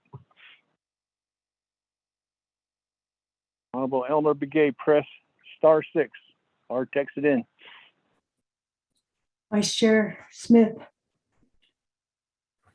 This is Peggy. Yes, Peggy, you can't vote, but go ahead. Thank you. It's a tie vote and the vice chair is permitted to vote. Understandable, but I'm giving time to our committee member. He may be in a dead zone or trying to get on board. Okay, he voted green. Elmer Begay. Vice Chair, he voted green by text. Chanela, did you get that? Honorable Elmer Begay voted green by text, so you can recount the votes for the record, Chanela. Okay, Chanela, Vice Chairman, the roll call vote for legislation number 023-21 is 3 members in favor, Honorable Jamie Henio, Honorable Jimmy Yellowhair, and Honorable Elmer P. Begay, and 2 members opposing, Honorable Amber Kenneth-Bott-Crotty and Honorable Nathaniel Brown. So Chairman, we have 3 members in favor and 2 opposing. Vice Chairman not voting. Vice Chairman? No, thank you for that vote. Roll call vote, 3 in favor, 2 opposed. Legislation's final authority, Budget and Finance Committee. Therefore, legislation has passed. Point in time, thank you for this legislation, Honorable Chair Henio and your agents. And we're looking forward to moving forward. At this point in time, I'll go ahead and turn the gavel back over to our Chair Henio. Chair Henio, you have the gavel. Thank you, Vice Chair Smith. For chairing the meeting on this legislation, Budget and Finance Committee members, all the discussion. Thank you. Let's move forward to the next item on our agenda, which is reports. We have 1 report on our agenda, which is to hear from the FRF office. Mr. Completero, are you on the line with us? Mr. Chairman, yes, I am. Gashina, thank you, Mr. Platero, for being on the call here. And if you would provide your report to the committee, you have the floor. Mr. Chairman, members of the committee, I emailed you and the full council 3 emails.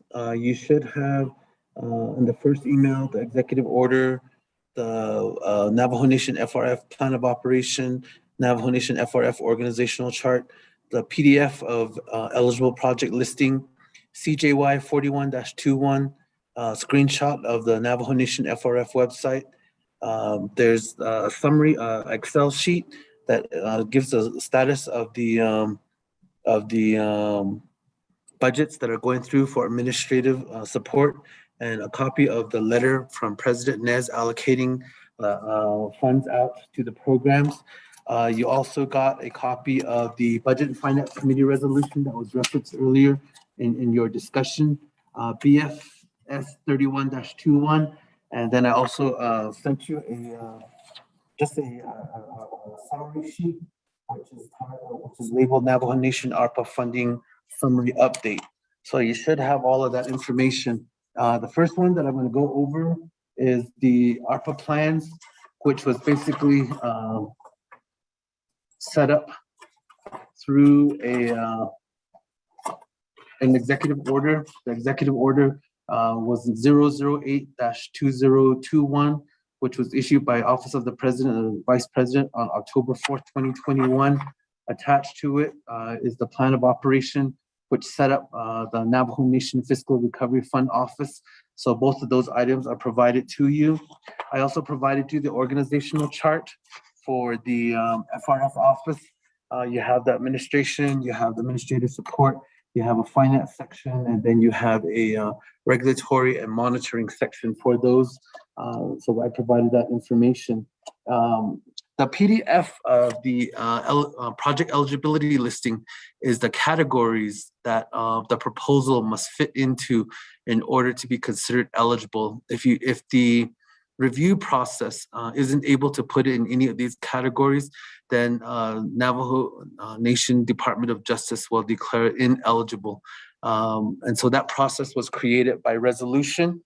So Mr. Chair, members of the committee, if you will take a look at CJY 41-21 on page 5 of 13, the process that you just went through is underneath section 4, which is the Navajo Nation Fiscal Recovery Fund Expenditure Plan Eligibility Determinations. And let me go back to section 3, which is on page 3 of 13 under CJY 41-21.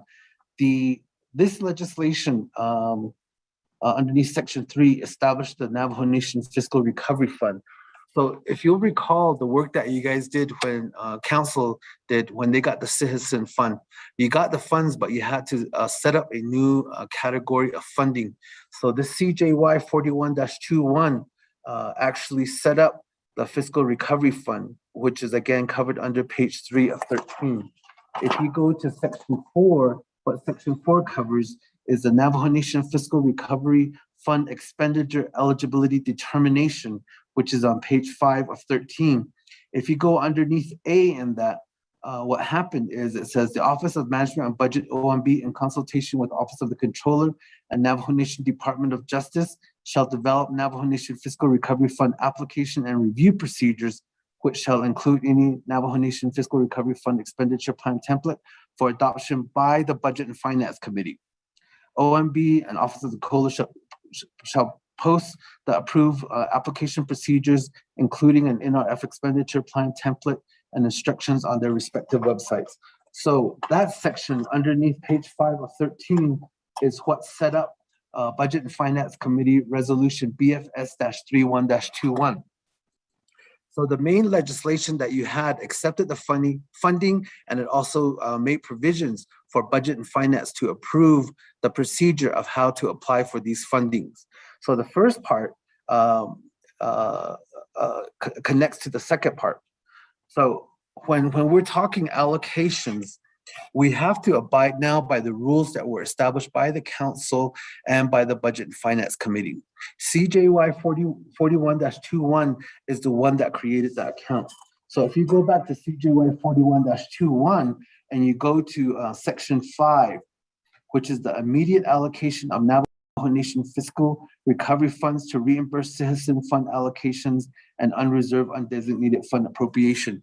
So that's an authorization that council did. So none of the FRF funds can be expended without the approval of council and the president signing it into law. So by the passage of CJY 41-21, you did make an allocation to reimburse citizen fund allocations and the UFB appropriations, which is on page 6 of 13 on CJY 41-21. Also on page 6 of 13 under CJY 41-21 is a section 6, which is the immediate allocation of Navajo Nation fiscal recovery funds to defunded Navajo Nation CARES Fund projects. So that's the second allocation that was made by council, signed into law by the presidents. So there have been 2 appropriations thus far underneath CJY 41-21. Now going to page 7 of 13, underneath section 7, you have an immediate allocation of Navajo Nation fiscal recovery funds to central support and regulatory services. This is where we're at with another sheet that I'll be going over with you to say this is where we stand as far as actually getting those budgets set up. So section 7 is the third appropriation made by council and approved by President Nez. Now, when you go to page 8 of 13 under CJY 41-21, section 8, authorizing the Office of the Controller to distribute funds from the Navajo Nation Fiscal Recovery Funds. So that's where you gave another authorization underneath section 8. If you go to section 11, which is on page 11 of 13, this is authorizing the establishment of a Navajo Nation Fiscal Recovery Fund office within the Office of the President and Vice President. So this is where you establish a temporary Navajo Nation Fiscal Recovery Fund office under by executive order. So council gave authorization to the president to set up the FRF office through an executive order, which is the first one that we went through. Okay. So this legislation was passed by council on July 23rd, 2021, and signed into law by President Nez on August 2nd, 2024. Now, when you go to BFS 31-21, which I also emailed to you, this legislation underneath that on page 4 of 6, if you go under L, which is at the top of the page, in section 4A of CJY 4121, the Navajo Nation Council directed the Office of Management and Budget in consultation with the Office of the Controller and Department of Justice to develop formal FRF application and review procedures. This is the Budget and Finance Resolution is an offshoot of CJY 4121, which directed the Budget and Finance to work with the OMB and the Controller and Department of Justice to develop those procedures. So BFS-31-21, it actually created a process where people can apply for funding. And that's where I believe the process for determination by Department of Justice was set up so that they review and determine eligibility for those. And that is on page 4 of 5 at the bottom, page 5 of 6. Those are all the sections that are there and set it up. And this was voted on by a vote of 4 in favor and 0 opposed on the 1st of September, 2021. So first was the council resolution that accepted the dollars, gave it a name. Then the Budget and Finance Committee resolution of September 1st, 2021 set up the process of this is the application process. So once it completes the application process, then any appropriation has to go back through a drafting of a legislation to allocate those funds. And then that goes through the designated committees, it goes to council, it needs to pass by a 2/3 vote. And then once that 2/3 vote is done, it goes across to president and president signs it into law. So those are what govern how these funds can be expended. There are, I've been in this position now for, I believe, 11 days. And so a lot of people don't understand that there is a process, a policy and procedure in place with an enactment of council and the Budget and Finance. So we actually didn't have a process of allocating these funds until September 1st. So what we have then here is when we started, one of the things that we wanted to do was make sure that information is available to the public. So far, we've only gotten on the website. If you go to FRF, www.frf.navajo-nsn.gov, and I sent you a screenshot of that so that you can find it. Right now on the website, there's only a few posting things. The first one is under resolutions. We have posted on there BFS-31-21 and then CJY 41-21. Then if you go underneath policies and procedures, there's actually a listing of other places that have received funding outside of the $2 billion allocation to the Navajo Nation. We also provided the listing of eligible categories so that people can see that this is what is allowable or not allowable underneath there. There are a lot of proposals that are very good proposals, but through the review process, they're determined ineligible. So it has to go through that process. And the biggest part that we're running into and that I've learned within the last couple of weeks is that those proposals don't just automatically get into review. On the approved form that Budget and Finance approved, you have to have a division or a division sponsor the review process, because the division is the one that goes in and signs off on it so that the Department of Justice can begin the review process. So you actually have to have a kind of like how when legislation goes through the process, a delegate has to sponsor it. So in the process that was approved by Budget and Finance, in order for a project to be, or proposal to be reviewed, one of the division directors has to sign off on that process. There's on one of the pages, they sign it, and the division then enters the request for services form with Department of Justice so that they can begin the review of the proposal. So those are all of the policies and procedures that are in place. We have a website up there. I did also provide you a copy of the email that set up the allocations, the initial allocations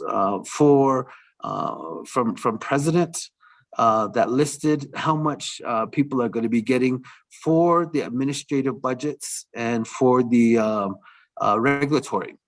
So if you look at it, let me pull it up real quick here, my apologies.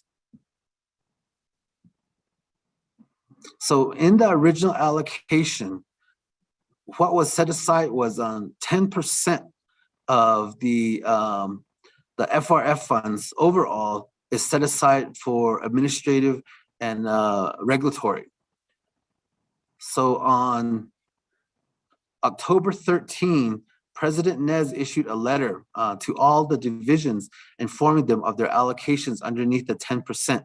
So in that, it states by resolution CJY 4121, Navajo Nation Council established the recovery funds and expenditure authorization process, and which was signed into law. The resolution includes the following provisions.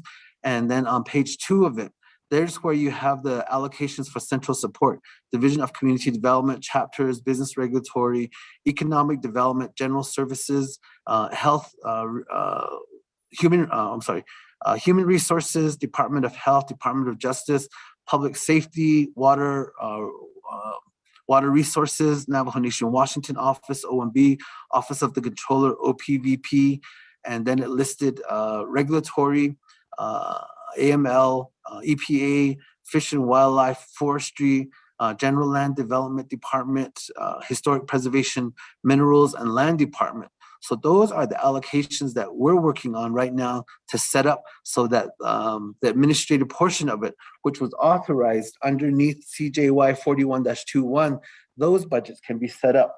So if you take a look at the other email that I sent you, I actually give you a listing of all of the administrative budgets and where they stand right now.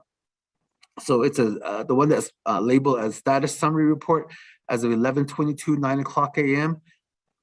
And there you'll see that community development and the chapters are on hold at the division's request. They're doing a lot of work over there, and they've been trying to find time to sit down with us.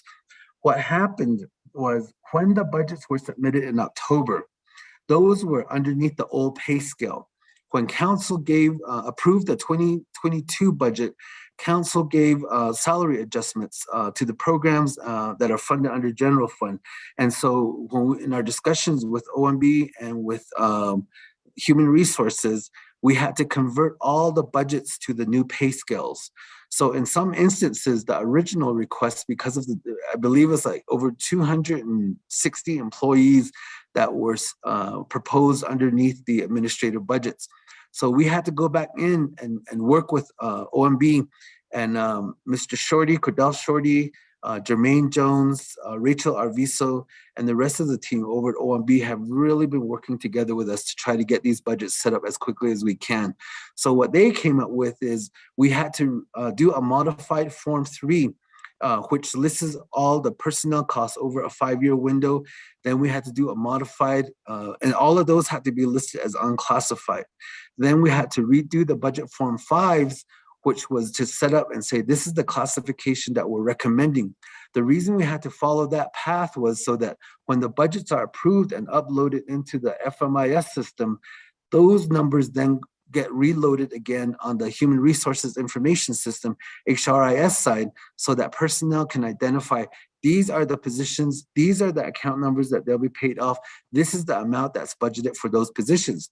So we then had to work with Division of Human Resources, Ms. Whitty over at Department of Personnel Management, Racita Toddy, also with classifications, and they assigned us Serenity Nigel, also to work with us to set up that process. Right now, we just have 5 budgets that have been set up. We have yet to complete a process of setting up the positions for classifications underneath DPM. So if you look at the summary report that came out on the administrative support allocation, you'll see that the general services set up, human resources is set up, water resources is set up, the FRF office is set up, and EPA is set up. Right now, Business Regulatory Department is still awaiting assignment of account number, and the account numbers will all be K. So the first one was K211500. I believe we're now up to K211504. Navajo Nation Washington office has their budget set up. General services, human resources, water resources, FRF office, and EPA have budgets set up. Pending at OMB to get account numbers issued and accounts set up.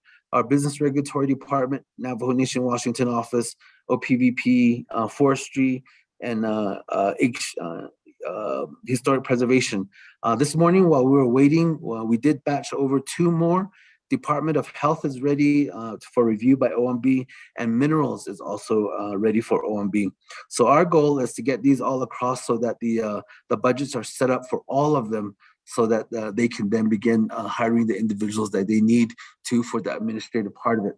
Again, remember that the administrative and regulatory costs are all covered under an approval underneath CJY 41-21. As of now, I haven't received anything from legislative for their 10% of the allocation that was sent over for administrative and regulatory costs. So I haven't seen anything from legislative yet. We do also have the I worked with Tim Wolf, who is a consultant that's helping to try to put all of these together. Just be aware that up to this point, there are no consultants as far as I know, and I'm not sure if Elizabeth has any of that. But so far, all of the consultants that have helped up to this point, none of them have been using the FRF funding because those haven't been approved. There were only budgets set up last week. So everything that's been paid up has been using other resources that are available within the Navajo Nation to pay all of those consultants. I believe that's what I have right now, Mr. Chair. We are stand for questions. Thank you, Mr. Chair.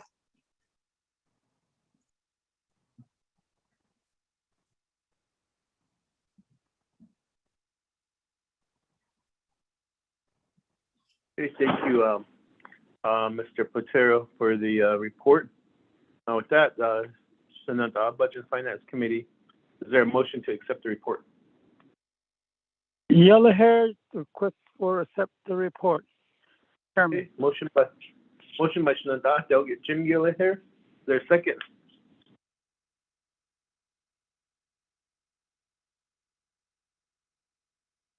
Vice Chair Smith will second. Vice Chair Smith, second. That we do have a motion and second. For this Shenandoah Budget and Finance Committee, any questions for Mr. Platero?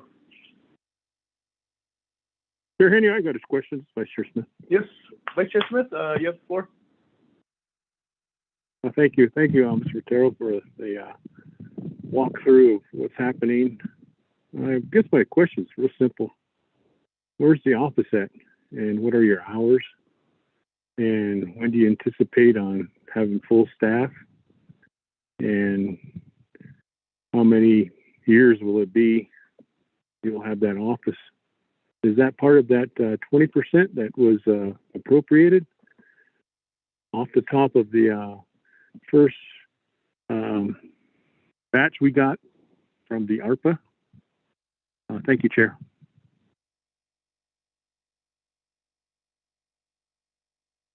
Okay, thank you, Vice Chair Smith. Mr. Platero?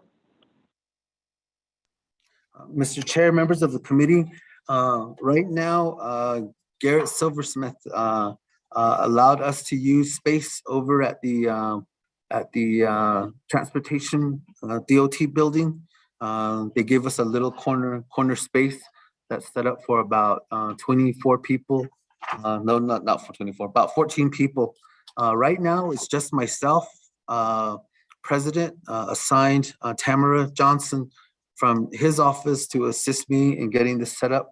We also have Brogan Quintana from General Services that Loretta Largo assigned to me. We've received support in preparing the budgets from Nota Silversmith with Economic Development, Clorinda Begay with General Services, and also Kayla Wilson from General Services. So we've kind of just been having other people come in and help us. Our hours are just the regular 8 to 5, Monday to Friday. The only thing is if you're going to come visit our office, we ask that you call us at 871-6022. This building is very secure. To enter into our space, you don't go through the main entrance. There's a side entrance on the west side that you need to call us for, so we can send somebody down to open the door for you. As far as full staff, I anticipate probably the latter part of December, only because we still have to coordinate with DPM to set up the positions. One of the things that we're working, there's a couple of things that are going to be needing to be resolved.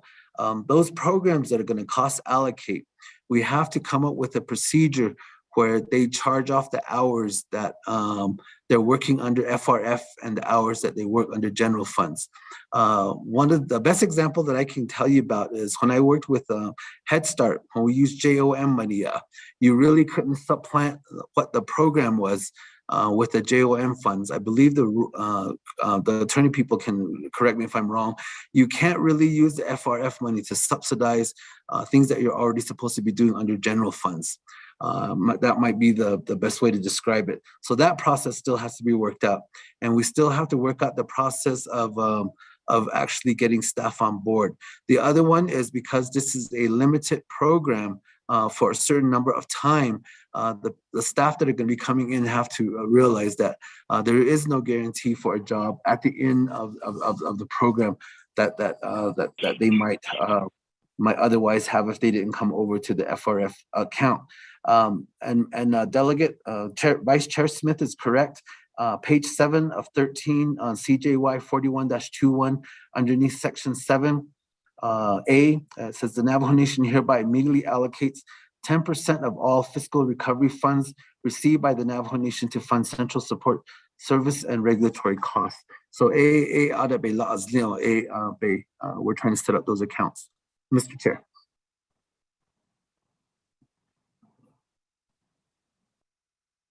Mr. Plutero, for that explanation.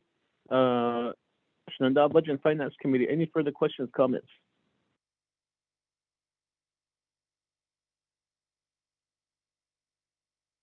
If there's none, I'll call for the question. Any further questions, comments? Elmer P. Begay, you have the floor. Sorry, if there's something wrong with the phone there, so I better get well, I'm on again. But I had Mr.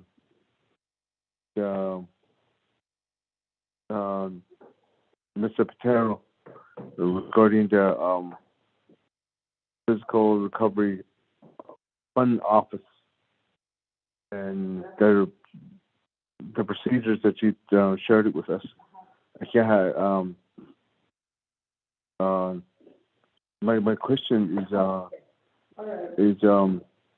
so how many applications is there that you went through for different entities? So it seems like you mentioned that there's going to be from division directors that they have to sign off on it, agree to the projects. What are so and also so what will be the timeline?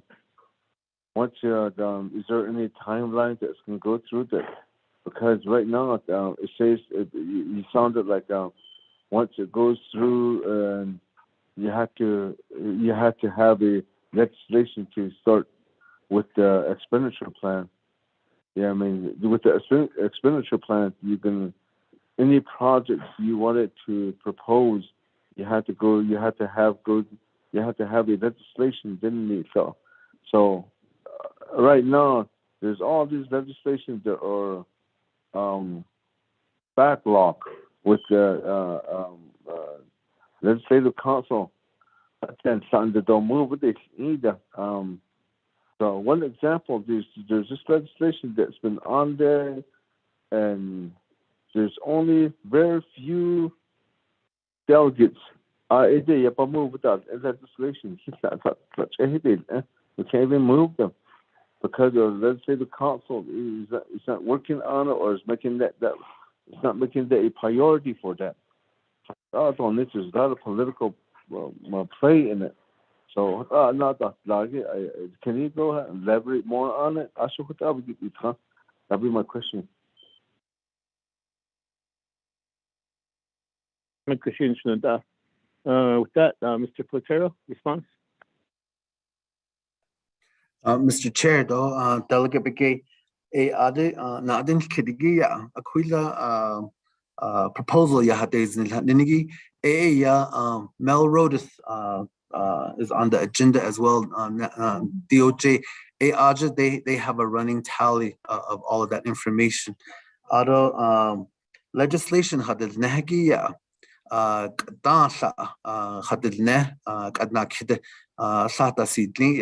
could Office of the President, the Office of the Speaker, the DOJ, the Legislative Council,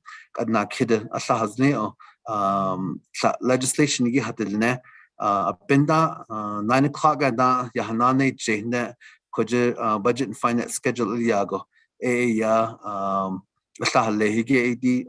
Budget and finance it's called the Becado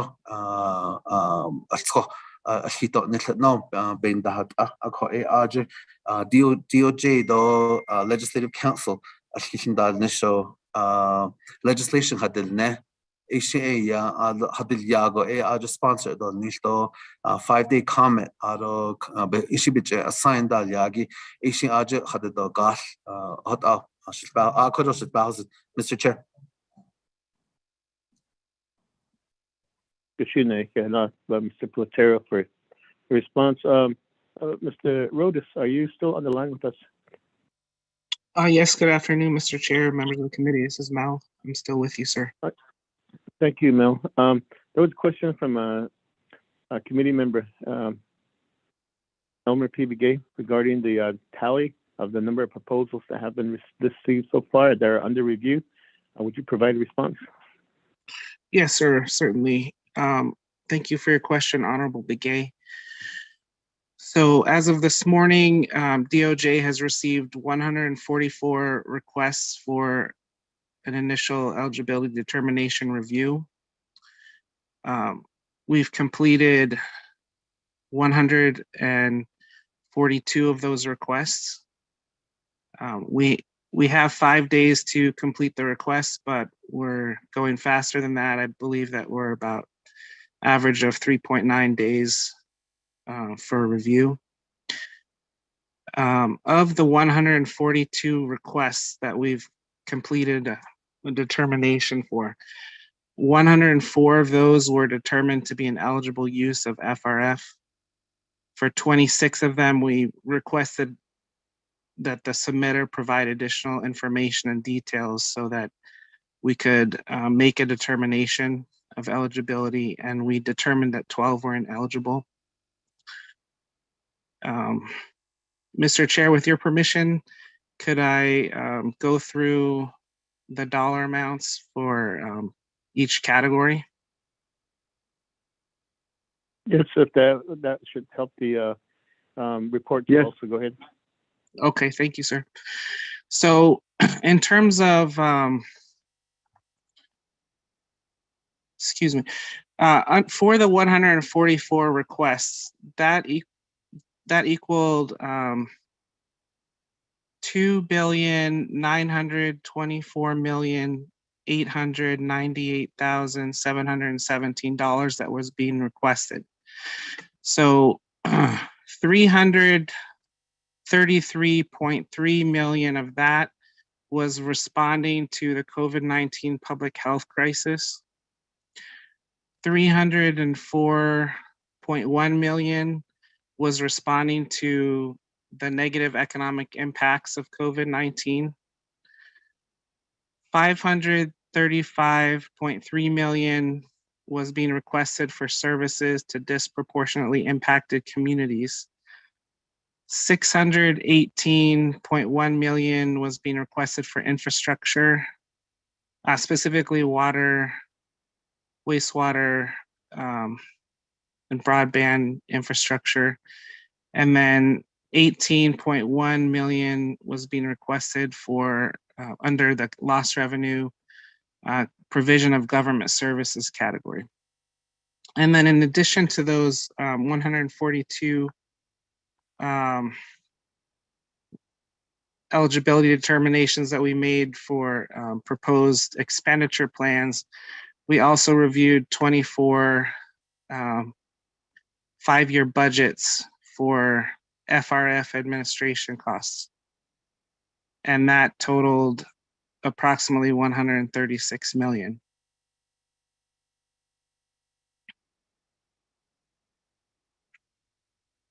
Thank you, Mr. Chair. Thank you, Mr. Otis, for that response. Back to Budget and Finance Committee. Any further questions, comments? This is Delegate Begay again. Delegate Elmer P. Begay. Thank you for that report, Mr. Rhodes.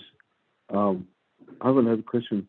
Does this include the hardship, the new hardship that was implemented for regarding this ARPA funds?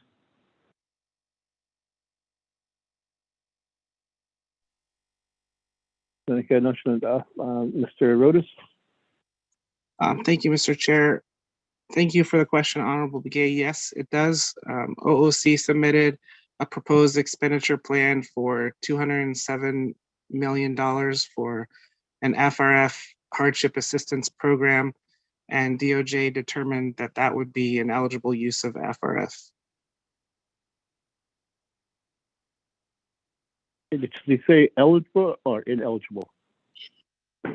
That it would, in fact, be eligible. Yeah. Yes. Oh, okay. Thank you. Okay. Thank you. I keep hearing when you say ineligible. What is it about? Yeah, I hear you now. Thank you, Mr. Rhodes. Back to you, Budget and Finance Committee. Any further questions, comments? I have a question right now, Chair. Delegate Elmer Begay.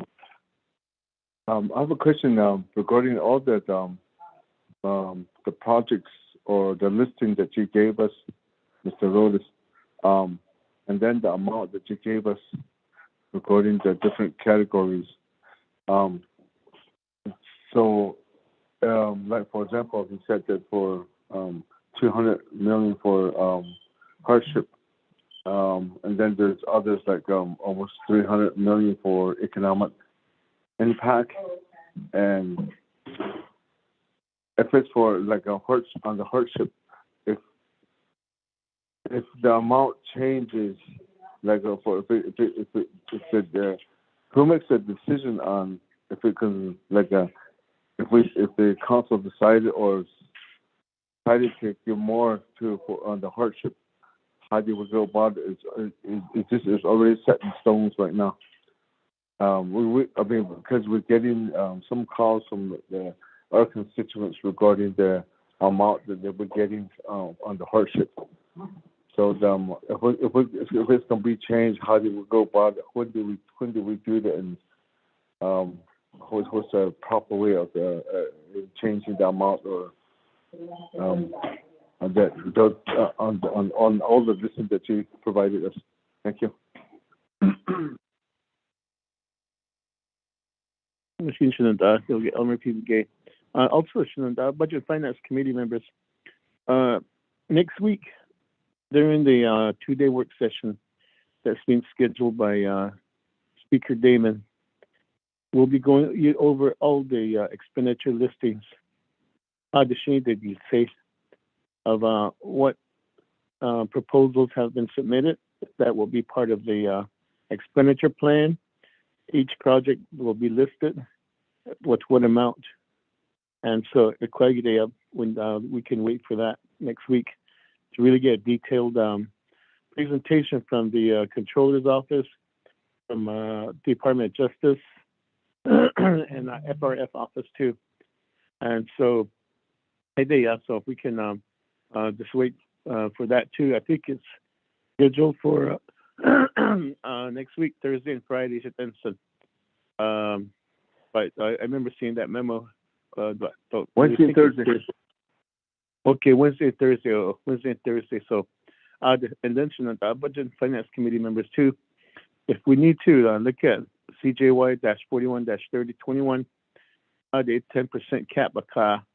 So, Council, we could introduce legislation to amend 4121 to lift that cap to a different percentage, and that's a process that we could utilize to make changes to the hardship account. But Mr. Rodas, maybe I might be singing a different tune, but maybe you can help us out with that question. Thank you, Mr. Chair. So you are correct that looking at CJY 4121, Section 4H, it specifies that there's that 10% cap. So it says until the third quarter of 2024, NFRF expenditure plans for direct financial assistance to enrolled Navajo Nation members, not including business economic relief or similar programs, shall be limited to 10% of the total fiscal recovery funds received by the nation.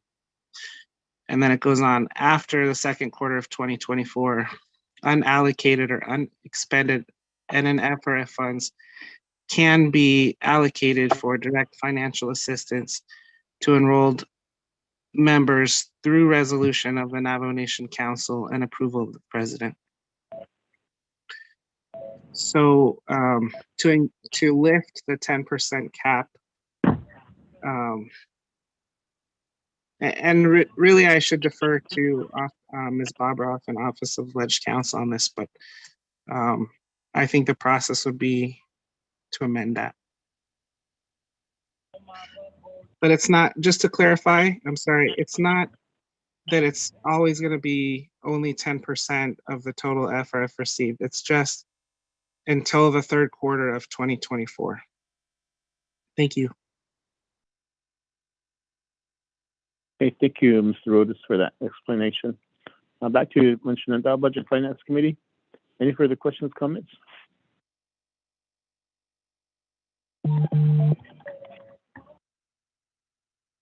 Not, no, yeah, I can call for the question to accept the report. If there's no further questions.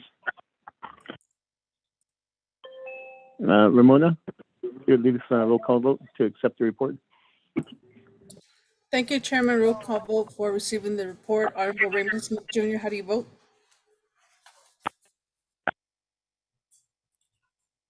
Honorable Raymond Smith Jr., how do you vote? Honorable Jimmy Yellowhair, how do you vote? I vote green. Thank you. Thank you. Honorable Jimmy Yellowhair votes green. Honorable Amber Kenneth-Crotty, how do you vote? Honorable Amber Kenneth-Crotty. Honorable Nathaniel Brown, how do you vote? Honorable Nathaniel Brown, how do you vote? Honorable Elmer P. Begay, how do you vote? I vote green. Thank you. Honorable Elmer P. Begay votes green. Honorable Raymond Smith Jr., how do you vote? Green. Thank you. Honorable Raymond Smith Jr. votes green. Honorable Amber Kenneth-Crotty, how do you vote? Honorable Nathaniel Brown, how do you vote? Nathaniel Brown votes green by text message. This is Peggy. Okay, thanks, Peggy. Honorable Nathaniel Brown votes green by text. Chairman, we have 4 members voting in the affirmative, 0 opposing, chairman not voting, and 1 member not voting. Chairman? Okay, thank you for that roll call vote. 4 in favor, 0 opposed, chair not voting. Also, Mr. Platero, Mr. Rodas, thank you so much for being on the call with us. And also, Ms. Elizabeth Begay with the Controller's Office. And with that, committee members, we are at the end of our agenda. Close the session. Motion to adjourn. Is there a motion to adjourn? Chair Haney, real quick, I'd like to say something. Motion to adjourn. Okay, before I recognize motion to adjourn, Vice Chair Smith. Yes, I was talking to Eugene, so he was asking if those documents and those things that Taro had presented to be sent to him, because there's a lot of things going on with the chapters, and it'd be very much appreciative if he gets those. I just wanted to make that known. Thank you. Gashina, Peggy, if you would send the presentation to Delegate Eugene So, and then also Delegate Odo So. Also, I believe he's on the call with us too. Is there any other Budget and Finance Committee besides the Budget and Finance Committee council delegates on the line? Chair Henio. Yes. Can I speak? Yes. Oh, okay, thank you. I was informed by the presenter, Mr. Platero, that he had sent that out to the 24th Council. Oh, okay. So Thank you for that. We should have those documents. Thank you. Gashina, thank you for that. With that, motion to adjourn by Shinada, Delegate Elmer P. Begay. Is there a second? Yellow hair. Delegate Jimmy Yellow, second. So with that, Shinada, we have a motion and a second to adjourn. If there are no questions, call for a roll call vote. Ramona, if you would lead us. Yes, Shinada. Chairman, I thought Raymond Smith motion for adjourn. The guy, he wanted to make a request that the presentation be sent out, and I heard Delegate Elmer P. Begay say motion to adjourn. Thank you. We are on the motion to adjourn. Ramona, if you would lead us in a roll call vote. Sure, Chairman. Roll call vote on the adjournment. Honorable Raymond Smith Jr., how do you vote? Green. Thank you. Honorable Raymond Smith Jr. votes green. Honorable Jimmy Yellowhair, how do you vote?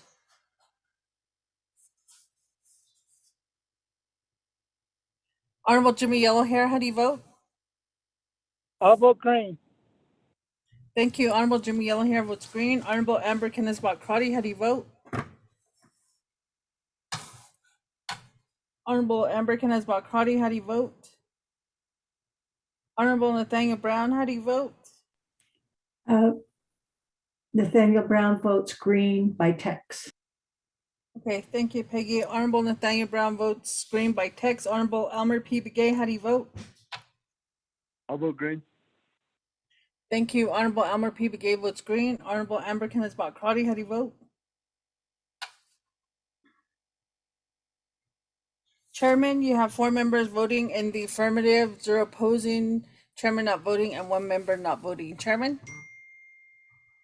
Okay, thank you for that roll call vote. Motion to adjourn passes. 4 in favor, 0 opposed, chair not voting. And we are hereby adjourned at 12:56 p.m. Budget Finance Committee members. Thank you for a good meeting, and be safe and have a happy Thanksgiving with everybody. Same for you, brother Chairman.